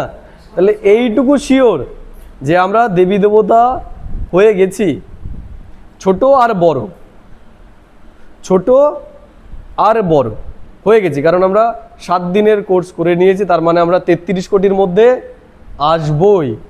কিন্তু কি রূপে আমাদের পুজো হবে সেটা নির্ভর করছে এবার আমাদের পুরুষার্থের ওপর, তাই না? কেউ তো কালীকে নিয়ে নিশ্চয়ই ঘোরে না, ঘোরে কালীকে নিয়ে? তাহলে কাকে নিয়ে ঘোরে? কৃষ্ণকে নিয়ে ঘোরে। আর কালীকে কি করে? ও রাতে পুজো দিয়ে রাতেই ডুবিয়ে দেয়, যে ঝামেলা শেষ করো এখানে, তাই না? করে না? আর বাড়িতে কেউ কালী রাখেও না, ঘরের ভেতর রাখে না কালী, কালী বাইরে। তাহলে আমরা বাইরে স্থান নেব না ঘরে নেব?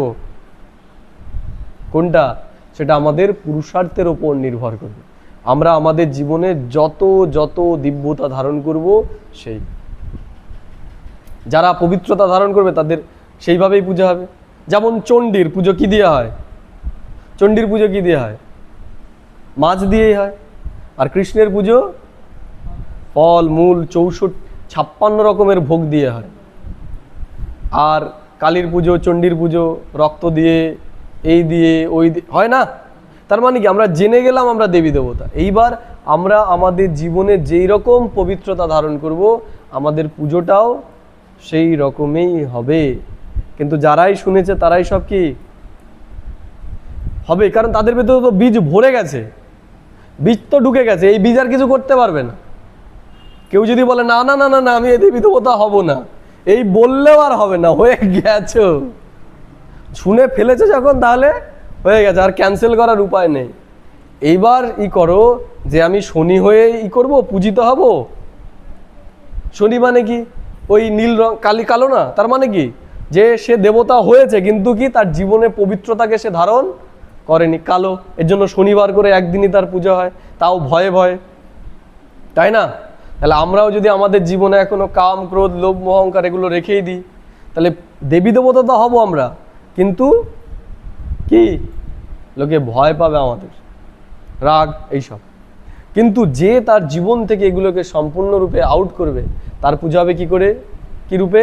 কৃষ্ণ রূপে, লক্ষ্মী রূপে, সরস্বতী রূপে, গণেশ রূপে, তাই না? তাহলে আমাদের চয়েস এবার আমরা কি রূপে নিজের পুজো চাই। কিন্তু পুজো হবে কাদের? যারা বসে রয়েছে এখানে সবারই হয়ে যাবে, কারণ আমরা কি হয়ে গেছি? ব্রহ্মা কুমার ব্রহ্মা কুমারী হয়ে গেছি। আমরা মানি বা না মানি কিছুই আর করা যাবে না, ছুঁয়ে দিয়েছি, শুনে যখন ফেলেছ হয়ে গেছে, কুবুল হয়ে গেছে, যাও 3 বার কুবুল করিয়ে নিয়েছে, ডিভোর্স আর হবে না। ঠিক আছে, তাহলে ব্রহ্মা গেল, এবার রইল কি? বিষ্ণু। এবার হচ্ছে মেন পুরুষার্থ, যে সত্য যুগে যদি আমাদের যেতে হয় এবং প্রথমে যদি যেতে হয়, তাহলে পালন করে কার দ্বারা? বিষ্ণুর দ্বারা। তাহলে বিষ্ণুর মতো যদি আমাদের হতে হয়, তাহলে এই 4টে ক্যারেক্টার্স আমাদের ভেতরে থাকতে হবে। বোঝা যাচ্ছে? বিষ্ণু হচ্ছে প্রতীক, বাস্তবিক এরকম 4 হাতওয়ালা কোনো ব্যক্তি নেই। যেমন এই যে পাট খেতে টাকা পাওয়া যাচ্ছে, আরও কিছু পাওয়া যাচ্ছে, এরা সব কারা? এরা কারা? এরা সব ডান হাত আর বাঁ হাত, ডান হাত বাঁ হাতরাই তো, ডান হাত বাহাত, তো ডান হাত বাহাত মানে,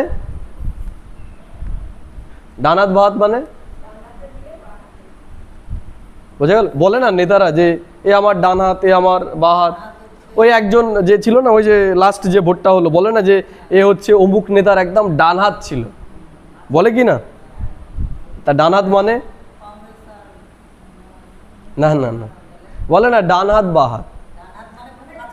ঠিক আছে, তাই গেল কেউ একটা কাজ করছে, কোনো একটু সাহায্য চাই, আমরা কি বলি? একটু হাত লাগা না, তাই না? একটু হাত লাগা না, তাই গেল সেটা হাতের কাজ নয়, অন্য কিছু দিয়ে করলেও হবে, তাই না? তাই গেল কাউকে একটু ডেকে আনতে হয়, একটু কাজটায় হাত লাগা না, একটু ডেকে নিয়ে আয় না, বলি কি বলি না? তাহলে হাত কিসের প্রতীক? ক্ষমতার বা শক্তির প্রতীক। বোঝা গেল কি বললাম? তাহলে হাত হচ্ছে ক্ষমতা বা শক্তির প্রতীক। আমরা বলি না যে এই সব তো আমার হাতের মুঠোয়, একদম হাতের কোনো ব্যাপারই না, ওকে আমি আমার মুঠোতে রাখি, বলি না? তা মুঠোতে রাখি নাকি? এত বড় শরীর মুঠোতে আটকাবে নাকি? কি এটা? প্রতীক, কথার কথা, এটা কথার কথা। কিন্তু যেমন দেখিয়েছি না, কদিন আগে পোস্টার দেখিয়েছে যে একজন ব্যক্তি যার 10টা হাত, 10টা হাতে 10টা জিনিস। দেখেছো কেউ ছবিটা? দেখেছো? এক হাতে ভান্ডার রয়েছে, আরেক হাতে সাইকেল রয়েছে, দেখোনি কেউ? দেখুন, মোড়ে মোড়ে ছিল তো, দুর্গা আসে, দুর্গা দেবী, তার 10টা হাত। সত্যি কি তার 10টা হাত? 10টা হাত কি? 10টা হাত না 2টো হাত তার? তা দেখিয়েছে যে 10টা হাত ওই জায়গায়, তো ওই জায়গায় ক্ষমতা, আর এই জায়গায় সত্যি সত্যি। তা কোনটা ঠিক? যে তাহলে এদেরও কি 4টে হাত, নাকি এদেরও কিছু বুঝিয়েছে? কি এদেরও বুঝিয়েছে? যেমন এক হাতে সাইকেল দিকে, তার মানে নিশ্চয়ই উনি সাইকেল হাতে রাখে না, সাইকেল মানে সবাইকে সাইকেল দিয়েছে। আর ঘট মানে ঘট তো দেয়নি, ঘট দিয়েছে কি? দিয়েছে কি? পয়সা দিয়েছে, ঘট তো দেয়নি, নাকি ঘট দিয়েছে? ঘট তো দেয়নি, কিন্তু দেখিয়েছে হাতে কি? ঘট, পয়সা দিয়েছে, ভান্ডার দিয়েছে, তাই না? তাহলে এগুলো হচ্ছে সব কি? প্রতীক। এর মাধ্যমে বোঝাচ্ছে যে ইনি এগুলো দিয়েছেন বা এগুলো ওনার হাতে ছিল, এখন আর নেই, তাই তো? তেমনি এই যে নারায়ণকে আমরা দেখতে পাচ্ছি, এই হাতও কিসের প্রতীক? ক্ষমতা বা শক্তির প্রতীক। এগুলো তার হাতের মুঠোতে ছিল, আর আমাদের এগুলো হাতের বাইরে চলে গেছে। বোঝা গেল? সত্য যুগে যদি আমাদের স্বর্গের দুনিয়াতে আসতে হয়, তাহলে আমাদের এই 4টে গুণ নিজের ভেতরে আনতে হবে। যেমন মাধ্যমিক পরীক্ষায় যদি পাস করতে হয়, কটা সাবজেক্টে পাস করতে হবে? কটা? 7টা। 7টা না? 7টা সাবজেক্ট, আগে 8টা ছিল, এখন 7টা হয়ে গেছে। তাহলে ঈশ্বর বলছেন যে ঈশ্বরীয় পড়াতে যদি তোমাকে পাস করতে হয়, তাহলে কত? এই 4টে বিষয়ে তোমাকে পাস করতে হবে। তাহলে 5 নাম্বার কত? 5 নাম্বার, 5 নাম্বার কত? 25। টেনে টুনে পাস। আর একদম ফার্স্ট ক্লাস হতে গেলে কত পেতে হবে? একদম যদি প্রথম দিকে আসতে হয়, তাহলে পুরো ইসের মধ্যে, ওয়েস্ট বেঙ্গলের মধ্যে ফার্স্ট হতে গেলে মিনিমাম 98% মার্কস পেতে হবে, তাই না? দেখা গেলো 700-তে 697 কেউ পেয়েছে, 95, 94, 97-এর নিচে তো এখন আর ফার্স্ট হওয়া মুশকিল। তাই কত পার্সেন্ট? 99% মার্কস পেয়েছে, তাই তো? তাহলে এই জায়গাও যারা 99% পাবে, তারা কি হবে? এই 4টেতে যারা 99% একদম, ঈশ্বর তো 100%, ঈশ্বর 100%, যারা 99% হবে তারা সত্যযুগের মহারাজা মহারানী হবে।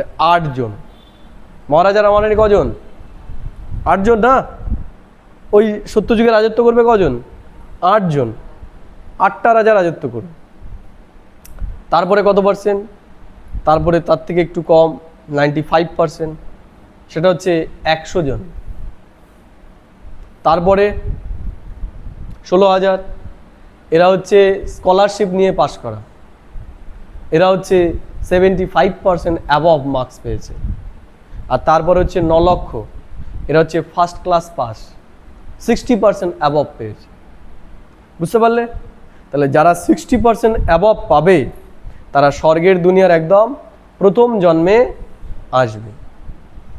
তারপরে যারা 60-র নিচে, তারা স্কলারশিপ তাদের নেই, ভাগ্যে নেই, তাহলে তাদের ভাগ্য কি পরপর আস্তে আস্তে নিচে তারা আসবে। তাহলে ঈশ্বরও বলছেন তুমি চেক করো যে তুমিও এই 4টে সাবজেক্টে কত পার্সেন্ট মার্কস আছে তোমার। তাহলে এখনই খাতা পেন নিয়ে, আছে না খাতা পেন? খাতা পেন আনা উচিত, পড়াশুনো করতে এসছো। তাহলে চেক করতে হবে আজকে বাড়িতে গিয়ে যে 4টে সাবজেক্টে আমি নিজেকে কত মার্কস দেব। নাহলে আশেপাশের যারা আছে তাদেরকে বলতে হবে যে এই সাবজেক্টে আমাকে কত মার্কস দিবে। ঠিক আছে? নিজে যদি ক্যালকুলেট না করতে পারি তাহলে আশেপাশে যারা রয়েছে তাদেরকে বলতে হবে যে 100-র মধ্যে আমাকে কত দিবে এই বিষয়ে। ঠিক আছে? তাহলে দেখি 4টে সাবজেক্ট, এই 4টে সাবজেক্টে আমাদের পাস করতে। শুনতে পাচ্ছ সবাই? সবার প্রথম কি দিয়ে শুরু করব? শঙ্খ দিয়ে শুরু করব। শঙ্খ, শঙ্খ কিসের প্রতীক? শঙ্খ হচ্ছে শুভের প্রতীক। আমরা যত শুভ কাজ করি কি করি? শঙ্খ বাজিয়েই তো শুরু করি, তাই তো? এমন একটা জিনিস হার নেই, এমন একটা জিনিস হার নেই কিন্তু হার ভেঙে দিতে পারে। কে সে? বলতে পারবে? হার নেই কিন্তু আমাদের হার ভেঙে দিতে পারে।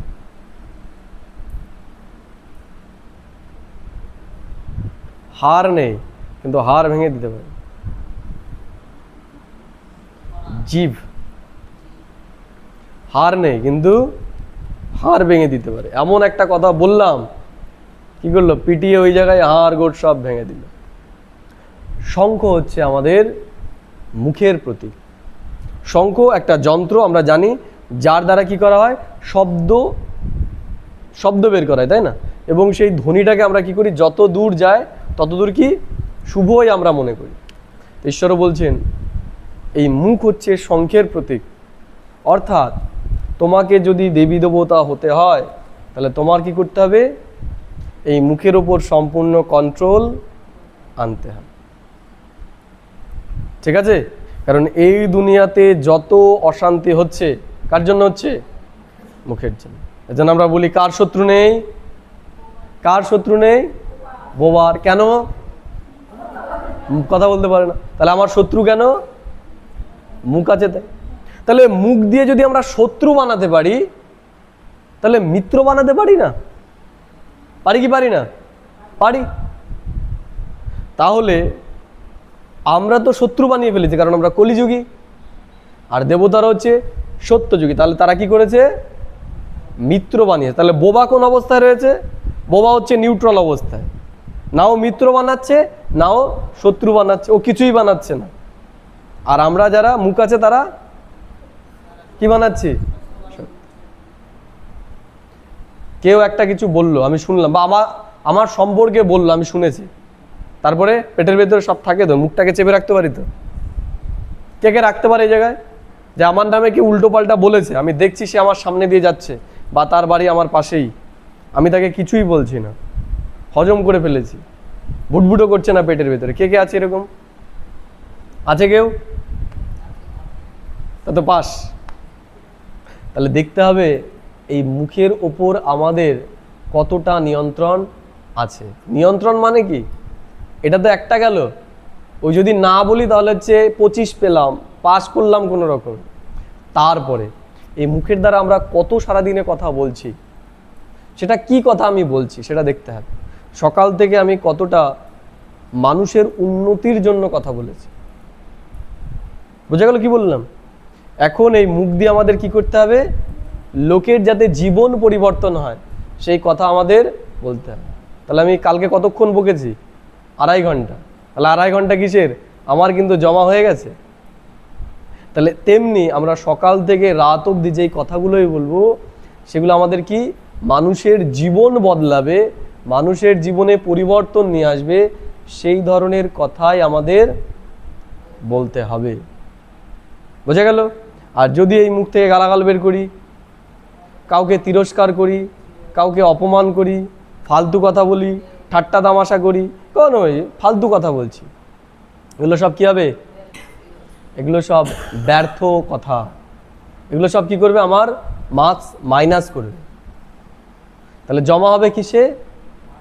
যেই কথাগুলো শুনে অন্যের জীবনে পজিটিভ পরিবর্তন আসবে, অন্যদের জীবন থেকেও দুঃখ অশান্তি দূর হবে, টেনশন দূর হবে, সেগুলোই হচ্ছে কি কি সুবাক্য। তাহলে আমাদের বাক্যকে এখন কি করতে হবে?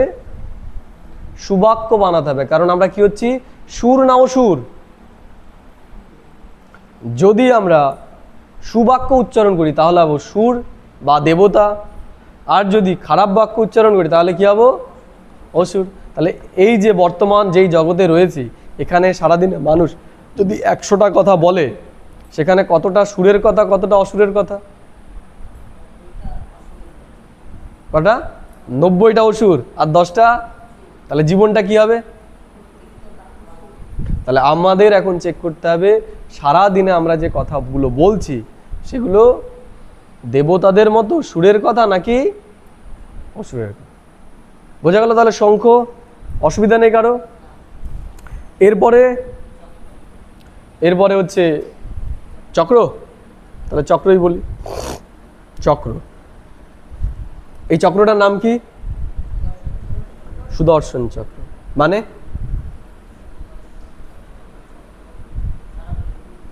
হ্যাঁ, ঘুরছে তো সবসময়। তা আমাদের বুদ্ধিও তো ঘোরে সবসময়, ঘোরে না? বন্ধ আছে নাকি? এর নাম কি? সুদর্শন চক্র। একটাই নামের না আর কোনো নাম আছে? একে কেউ সুদর্শন চক্রও বলে, আবার সদর্শন চক্রও বলে। এতে কি লাগানো ছিল? দেখাচ্ছে যে গলা কেটে আবার চলে আসে। জিপিএস লাগানো ছিল মনে হয়, নাকি লাগানো আছে বোধহয়। এখন যেমন হয় না, ইলন মাস্ক যেমন তৈরি করেছে, রকেট যাবে আবার ফিরে আসবে, সেন্সর লাগানো আছে মনে হয়। দেখায় যে বিষ্ণু বা কৃষ্ণ সদর্শন চক্রের অধিকারী। আর কাকে দেখানো হয়? আর কার হাতে আছে সুদর্শন চক্র? কৃষ্ণের হাতে আছে, নারায়ণের হাতে আছে, দুর্গার হাতে আছে, আর কি? গণেশের হাতেও দেখানো হয়। গণেশের হাতেও দেখানো হয় বোধহয়। গণেশের হাতেও বোধহয় দেখানো হয়। হ্যাঁ, দেখানো হয় মনে হয় গণেশের হাতেও। যাই হোক, কিন্তু দুর্গার হাতেও দেখানো হয়। এর মানে কি? শব্দের মধ্যেই লুকিয়ে রয়েছে সুদর্শন চক্র। কি? সুদর্শন চক্র। সু মানে শুভ বা ভালো, দর্শন মানে দেখা, চক্র মানে রিপিটেশন, তাই তো? চক্র মানে কি? রিপিটেশন তো। তাহলে আমি সারাদিনে কি দেখছি, আমার চিন্তার মধ্যে কি চলছে? চিন্তা চলে তো না, থেমে যায়। তাহলে চিন্তার একটা চক্র রয়েছে। তাহলে আমি সারাদিনে কি চিন্তা করছি? ভালোটা চিন্তা করছি, ভালোটা দেখছি অন্যের, নাকি খারাপটা দেখছি? হ্যাঁ, ভালো মন্দ দুটোই দেখছি। কোনটা দেখছি বেশি, ভালোটা না খারাপটা? যদি বলা হয় যে ছেলে বা মেয়ে বা বর কোন দিন কি কি ভালো করেছে, ডেট সহকারে বলো, বলতে পারবো? কিন্তু কোন দিন আমাকে গালাগাল দিয়েছিল, আমার সাথে খারাপ ব্যবহার করেছিল? হ্যাঁ, সন, তারিখ, সময় বলতে পারবো কে কে ছিল? এবার সে যদি বলে তোমার জন্য এত ভালো করলাম, কই ভালো, কই ভালো, বলে কি বলে না? তাই তো নাকি? বলি না যে বাবা আমার হাতটা দেখো, সবাই তোমার শত্রু, মিত্র তোমার খুব কম বৎস। হ্যাঁ বাবা, হ্যাঁ সবাই আমার শত্রু, সবাই আমার পেছনে লাগে, তাই তো নাকি? জ্যোতিষীদের কাছে গেলে এই একটাই মহাস্ত্র তাদের আছে, সবাই শত্রু, সবাই হিংসা করে, সবাই চলে, তাই না? কেন? কারণ আমি সারাদিন কি দেখছি? সু দেখছি না কু দেখছি? ভালোটা দেখছি না খারাপটা দেখছি? দেখি কারো ছেলে একটা ভালো কাজ করেছে, সেটা তাড়াতাড়ি ছড়ায়, নাকি একটা মেয়েকে নিয়ে পালিয়ে গেছে সেটা তাড়াতাড়ি ছড়ায়? কোনটা মজা? কোনটা আলোচনা করে? যে ওর ছেলে চাকরি পেয়ে গেছে সেটা বলতে মজা বেশি, না ওর ছেলে কাউকে নিয়ে চলে গেছে এটাতে মজা বেশি? কোনটাতে মজা বেশি? কোনটা বলে মজা আসে বেশি? হ্যাঁ, পালিয়ে যাওয়ারটাই তাড়াতাড়ি, আরে ওর ছেলে চলে গেছে হাসি মুখে। আর যদি চাকরি পায় আমারটা বসে রয়েছে ঘরে, তাহলে আর বলতে যাব না, ও আর কি ঘুষের টাকা দিয়ে হয়েছে, আমার ছেলে দিতে পারিনি বলে আমার ছেলে পায়নি, তাই তো? চাকরি পেয়ে গেছে এর জন্য ঘুষের টাকা, সেটা বলতে যাব না, বলবো কোনটা? খারাপটা। তাহলে এখন আমাদের কি হয়ে গেছে দর্শন? সুদর্শন না কুদর্শন? কোন দর্শন? বৌমা প্রথমে কি ভালো থাকে, তারপরে দোষ কত? ঘুম থেকে দেরিতে ওঠে, তাই না? এই খাবো, ওই খাবো, চাউমিন খাবো, এগরোল খাবো, তাই তো? আমাকে সারাদিন খাটায়, আমারই বাসনপত্র সব মাজতে হয়, তাই তো? 1 বছর 2 বছর পরে যদি জিজ্ঞেস করে তোমার বৌমার ভালো কি? ভালো কিচ্ছু নেই, ভালো কিচ্ছু নেই। তাহলে ঠিক আছে, বৌমার ভালো কিছু, তাই বাড়ির কাজগুলো আমিই করি, তাহলে বৌমাকে জিজ্ঞেস করা যাক কিছু ভালো বলো, তাহলে কি ভালো আছে? ভালো কিচ্ছু নেই, সবই খারাপ। বৌমাকে জিজ্ঞেস করলে সেই একই অবস্থা, তাই না? তা দোষটা কার? তাহলে বাড়ির কাজগুলো করছে কে? না শাশুড়ি করছে, শাশুড়ি বলছে যে বৌমা করছে না, আর বৌমা বলছে শাশুড়ি করছে, তা করছেটাকে? তাহলে আমরা কি করছি? ভালো জিনিসটা বর্তমানে দেখছি না, আমাদের দৃষ্টিটা কোথায়? খারাপের দিকেই।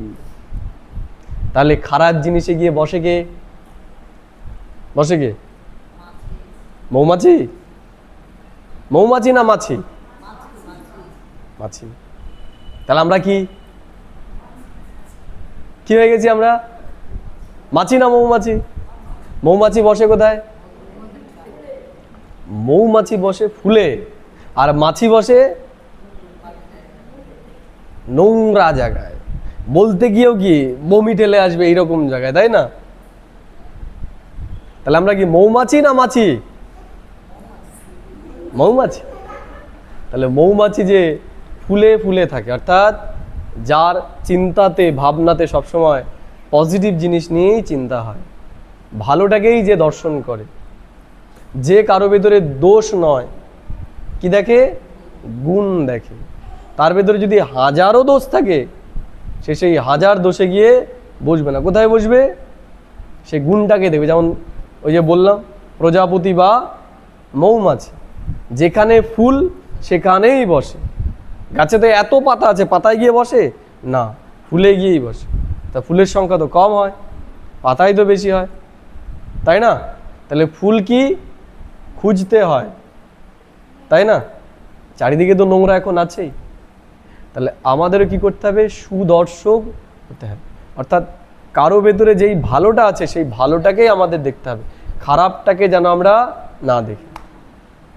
তাহলে বাড়ি থেকে দেখতে হবে সারা দিনে আমি যে লোককে দেখছি, লোককে বিচার করছি, লোককে নিয়ে কোনটা করছি? ভালোটা নিয়ে না খারাপটা নিয়ে। তাহলে নাম্বার বেরিয়ে যাবে, কত নাম্বার আমি পাবো। আরেকটা হচ্ছে এই চক্রের নাম হচ্ছে সদর্শন। সদর্শন মানে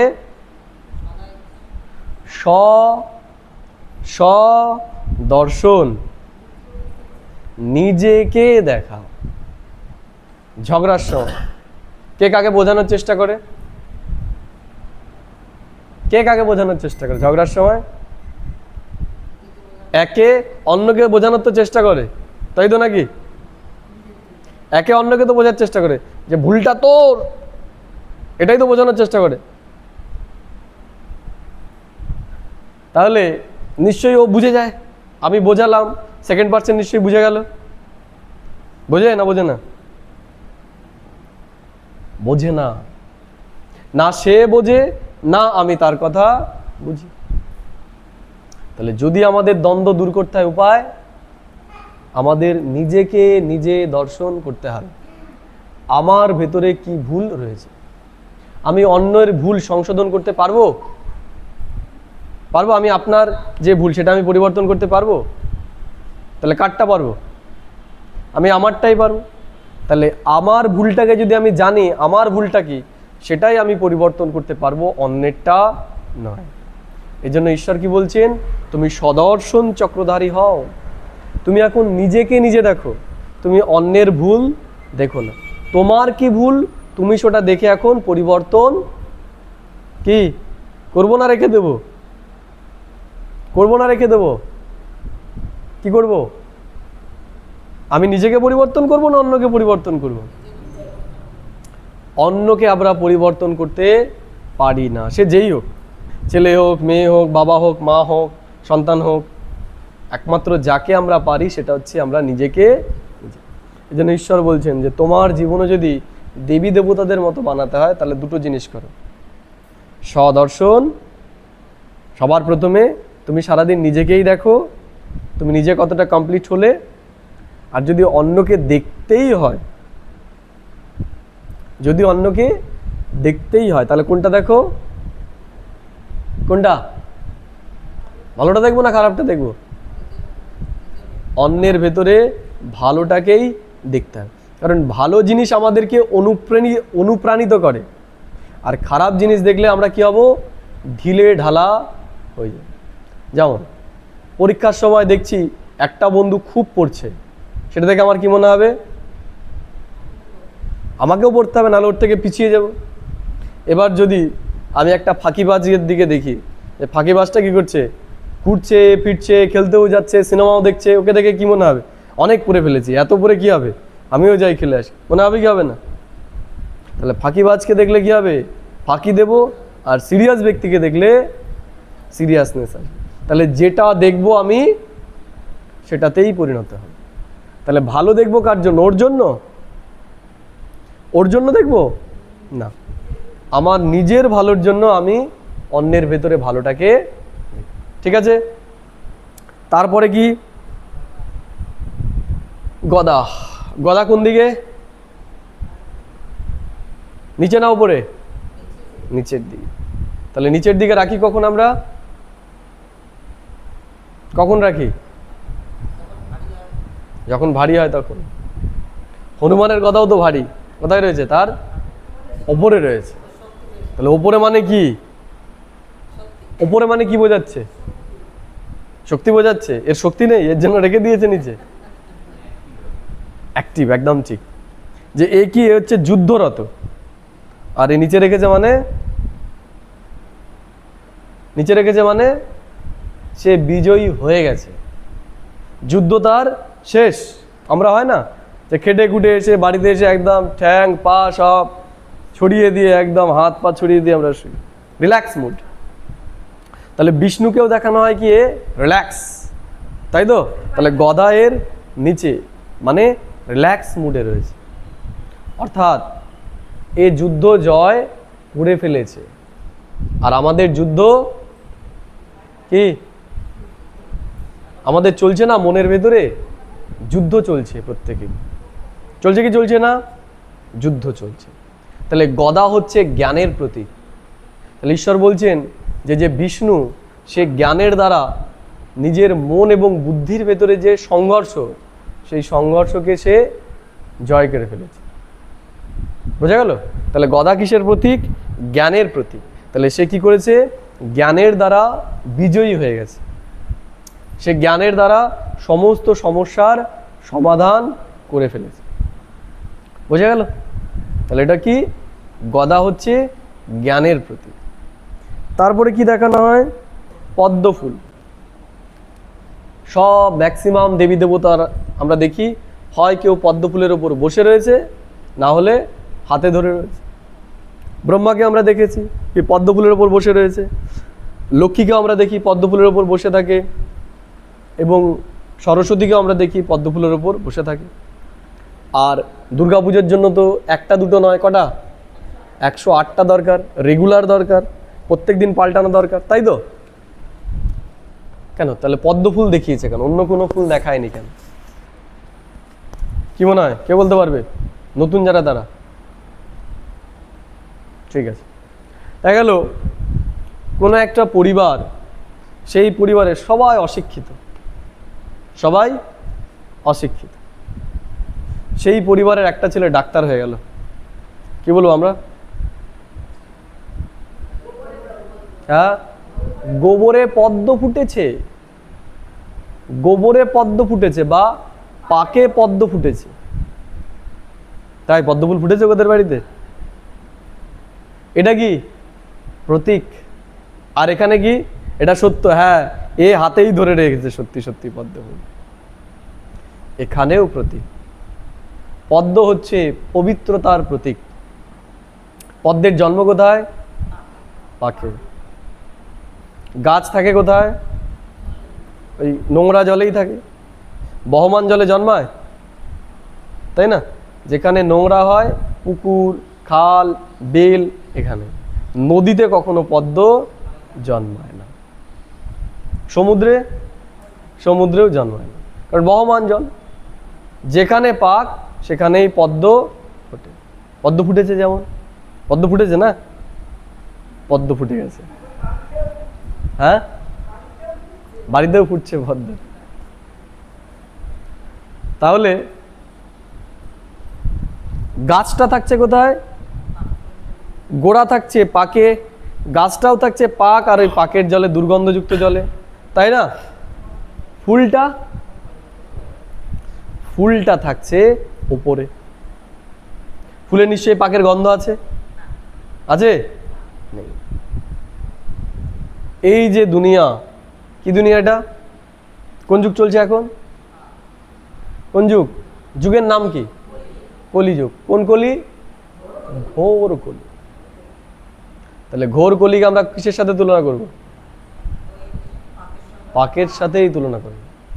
সবাই এখন খারাপ হয়ে গেছে, কেউ আর ভালো নেই, অল্প আর বেশি, সবার ভেতরেই 5 বিকার রয়েছে।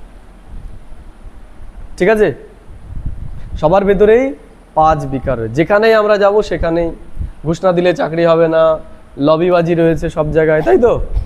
লোকের মুখের ভাষা খারাপ, তাই তো? এমনই হয়ে গেছে দুনিয়া। তো ঈশ্বর বলছেন তিনি কি করতে আসেন? তিনি পাকেই পদ্ম ফোটাতে আসেন, আসেন এই কলিযুগের শেষে। তাহলে ঈশ্বর বলছেন তোমাদেরকে যদি এই দুনিয়ায় যেতে হয় তাহলে পরীক্ষাটা দেবে কোথায়? ওখানে গিয়ে, সত্য যুগে গিয়ে পরীক্ষা দেবে? পরীক্ষা নেবে কোথায়? এখানে। সত্য যুগে যাবে কজন? একদম প্রথমে 9,16,108। বাকিরা কি দোষ করেছে? বাকিরা যাবে না কেন? ঈশ্বরকে যদি বলে যে এদেরকে নিয়ে যাচ্ছে, আমাদেরকে নিয়ে যাবে না কেন, কি বলবে তখন? এর জন্য ঈশ্বর বলছে যে তোমাকে এখানেই দেবী দেবতা হয়ে ওখানে যেতে হবে। তাহলে থাকছি কোথায়? এই পাকের দুনিয়াতে। দেবী দেবতা হতে হবে কোথায়? এখানে। এখানে লোকে আমাকে গালাগাল দেবে, আমার সাথে খারাপ ব্যবহার করবে, কিন্তু আমি আমি আমি করতে পারবো না। কারণ যদি করে ফেলি তাহলে আমার গায়ে কি লেগে গেল? পাক লেগে। তাহলে পাক যদি লেগে যায় তাহলে পদ্ম হতে পারবো না। তাহলে এই সমস্ত দেবী দেবতাকে পদ্ম ফুলের উপর দেখিয়েছে। তার মানে এরা পদ্ম ফুলটাকে জীবনে অধিকার করেছে। আসন, যেমন আমরা সিংহাসন বলি না, আসন মানে সে অধিকার করেছে। তাহলে পদ্ম ফুল আসনধারী মানে যে এরা এই আসন পদটা পেয়েছে, যে তোমরা পবিত্র। এই কলিযুগের দুনিয়াতে থাকা সত্ত্বেও এই কলিযুগের রং তারা তাদের গায়ে লাগতে দেবে। স্বভাব, সংস্কার, আচরণ, ব্যবহার, এদের ব্যবহার সব কলিযুগের মানুষের থেকে আলাদা যাদের হবে, দেবী দেবতাদের মতো যাদের হবে, তারাই যেতে পারবে কোথায়? স্বর্গের দুনিয়াতে। বুঝা গেল? আর যদি এই সমস্ত কিছু জানা সত্ত্বেও এই কলিযুগের মতোই থাকি, তাহলে কি হব? তাহলে হব দেবী দেবতা, কিন্তু এই ছোট ফুল দিয়ে পূজা হবে। অনেকটা হয় না, ছোট ফুল বড় ফুল, দেখা গেল ফুলটা বেরোই উঠতে পারেনি এখনো, জল থেকে বেরোয়নি, সেটাকেই দিয়ে দিল ওই রকম। তাহলে আমরা যদি চাই যে আমরা স্বর্গের দুনিয়াতে যাব এবং সেখানে গিয়ে আমরা একদম প্রথমে মহারাজা মহারানী হব, তাহলে আমাদের জীবনটাকেও পাল্টাতে হবে, পাল্টানো দরকার, তাই তো? এর জন্য চাই কার সরকার? কার সরকার? হ্যাঁ, পাল্টানো দরকার। কার সরকার দরকার? না না না না না, ঈশ্বরীয় সরকার, তাই না? ঈশ্বরীয় গভর্নমেন্ট। আমি তো ঈশ্বরীয় গভর্নমেন্টের পক্ষ থেকে এসেছি, আমি অন্য কোনো গভর্নমেন্টের পক্ষ থেকে আসিনি। ভেবো না যে আবার অন্য কোনো সরকারের প্রচার আমি করছি, আমি ঈশ্বরীয় গভর্নমেন্টেরই প্রচার করছি। কেউ যদি ভেবে থাকে তাহলে ভুল ভাবছে আমি অন্য কোনো সরকারের প্রচার করছি। আমি ঈশ্বরীয় গভর্নমেন্টেরই প্রচার করছি। এই জিনিসগুলো আমাদের জীবনে ধারণ করতে হবে। যারা এই 4টে সাবজেক্টে যেমন নাম্বার পাবে তেমন তাদের পদ ওখানে ফিক্সড। ঠিক আছে? তাহলে আমাদের টার্গেট কি? কত পার্সেন্ট? 99 না 100%? এর জন্য ঈশ্বর আমাদের সামনে একটা লক্ষ্য রেখে দিয়েছে। কি লক্ষ্য মনে আছে? কাদের মতো হতে হবে? কার মতো হতে হবে? পুরনোরা বলো এবার, যারা মুরলি শোনে তারা বলো। বিষ্ণুর মতো বলো, পুরোপুরি হয়নি, মাঝামাঝি হয়েছে। কার মতো হতে হবে আমাদের? দেবদেবীর মতো। এ কি এবার বলো? হয়ে গেল, বেরিয়ে গেল না? এখন তো বললাম যে ফাইন নেই। আমাদের সামনে দুজনকে রেখেছে, লক্ষ্মী আর নারায়ণ। আমাদের আচার আচরণ স্বভাব সংস্কার এখন লক্ষ্মী আর নারায়ণের মতো বানাতে হবে যদি আমরা চাই এখানে যাই। যেন সারাদিন সকাল থেকে রাত অবধি আমরা যে কর্ম করছি, কি করতে হবে আমাদের? তাই না? ওই যে সোনার হাট যদি না নিয়ে আসে তাও কিছু চুপ করে রইলাম, পরের দিন বরে কি বলবে? আমার বউটা ওখানে গিয়ে একদম লক্ষ্মী হয়ে গেছে এখন, তাই না? আগে চণ্ডী ছিল, এখন কি হয়ে গেছে? লক্ষ্মী। সার্টিফিকেট পেয়ে গেলে, তাই তো? এইরকম সবার কাছ থেকে কি নিতে হবে? সার্টিফিকেট নিতে হবে। কিসের? লক্ষ্মী আর নারায়ণ। ঠিক আছে? শুধু আমি বললে হবে না যে আমি লক্ষ্মী নারায়ণ হয়ে গেছি। সবাই যখন আমাকে সার্টিফিকেট দেবে যে এরা তো লক্ষ্মী নারায়ণের মতো, তখনই আমরা কি হব? কি হব? লক্ষ্মী নারায়ণ হয়ে যাব, সত্যযুগের একজন প্রথমে আমরা আসব। ঠিক আছে? অসুবিধা? তাহলে আজকের আলোচনা আমরা এখানেই শেষ করছি।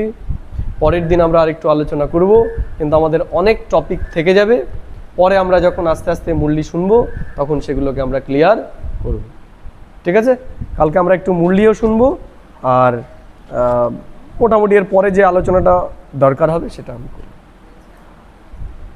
যেতে হবে? হ্যাঁ, যাও, অসুবিধা নেই। তাহলে আমরা 5 মিনিট বসে যাই, সবাই চলে যেও না।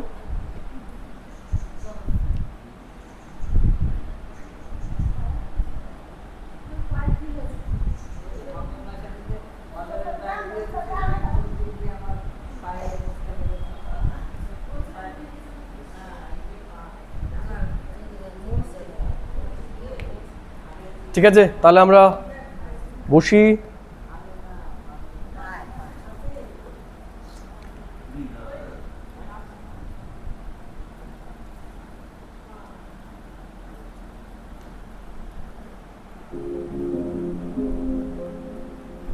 সোজায় বসবো আমরা।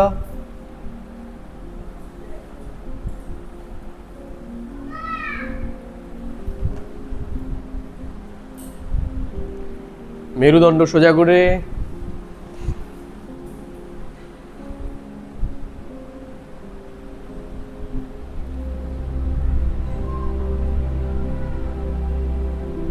নিজের শরীরকে একদম রিল্যাক্স ছেড়ে দেব।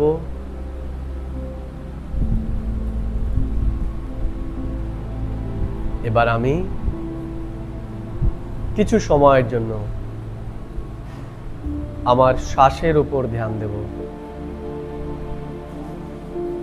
এবং ধীরে ধীরে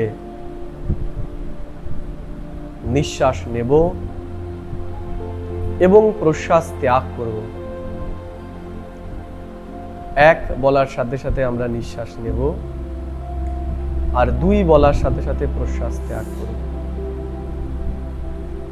1,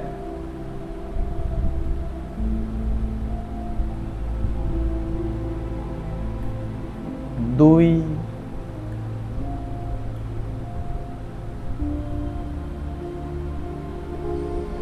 এবার আমি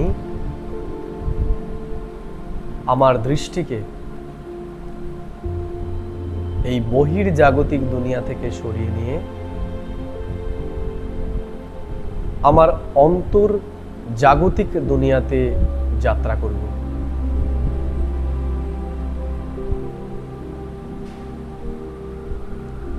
আমি আমার অন্তর মনের দৃষ্টির দ্বারা নিজেকে দেখার চেষ্টা করি।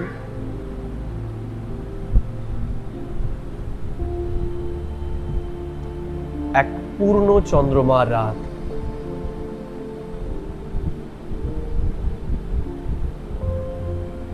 দেখি এক পূর্ণ চন্দ্র তার রূপলি আলো চারিদিকে ছড়িয়ে দিচ্ছে।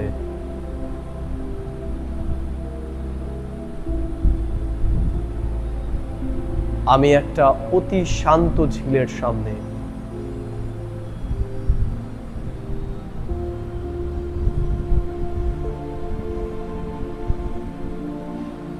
নীল রঙের জলে অসংখ্য পদ্ম ফুটে রয়েছে।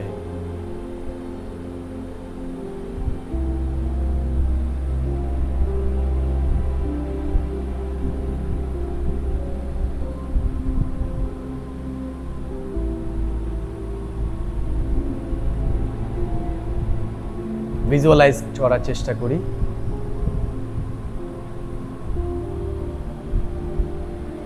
বিরাট বিরাট পদ্ম ফুল। আমি শ্বেত বস্ত্র পরিহিত, শুদ্ধ শান্ত মনে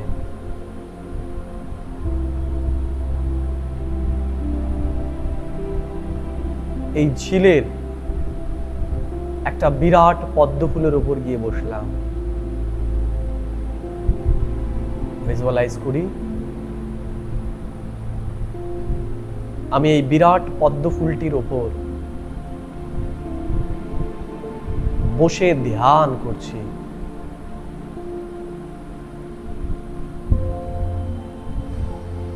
এবার আমি ঠিক আমার কপালের মাঝখানে আমার মন বুদ্ধিকে একাগ্র করছি। আমার কপালে একটা জ্যোতির বিন্দু, উজ্জ্বল আলো টিমটিম করছে। অনুভব করি এই পূর্ণ চন্দ্রমার আলো আমার উপর এসে পড়ছে এবং আমার এই ভ্রুকুটির মাঝখানে বিরাজমান জ্যোতিটি পূর্ণ আলোয় জ্বলে উঠছে। সে ধীরে ধীরে আরো বেশি উজ্জ্বল হয়ে উঠছে এবং আমার চারিদিকে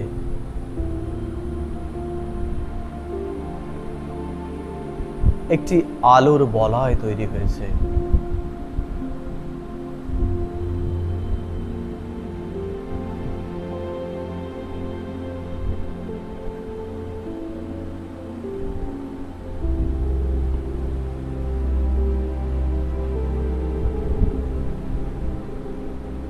আমি সেই আলোর বলয়ের মাঝখানে বসে রয়েছি। আমার শ্বাস প্রশ্বাস অতি ধীরে ধীরে চলছে। আমার মন পূর্ণরূপে শান্ত হয়ে গেছে। আমি এক অসাধারণ শান্তি আমার মনোজগতে অনুভব করছি।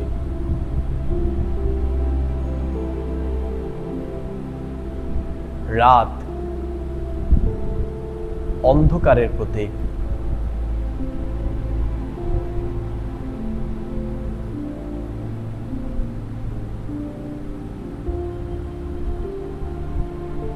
বিস্তৃত সরোবর আমার বিচারের প্রতীক। পদ্ম পবিত্র বিচারের প্রতীক। পূর্ণ চন্দ্রমা পূর্ণ জ্ঞানের প্রতীক। ভ্রুকুটির জ্যোতি আত্মার প্রতীক। পূর্ণ চন্দ্রমার প্রকাশ পরমাত্মার জ্ঞান প্রকাশের প্রতীক।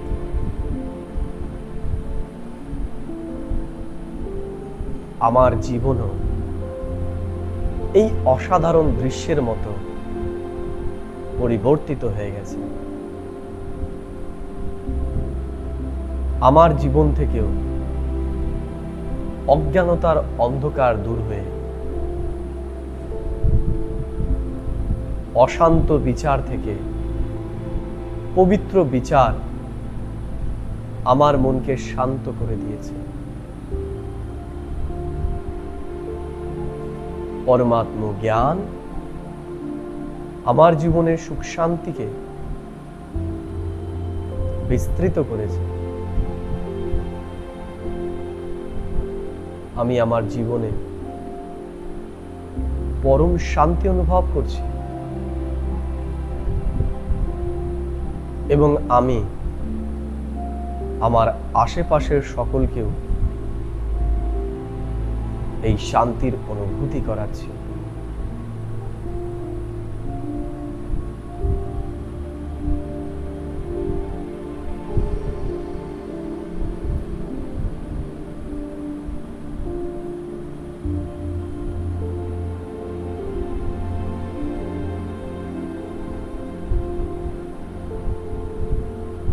ওম শান্তি, ওম শান্তি, ওম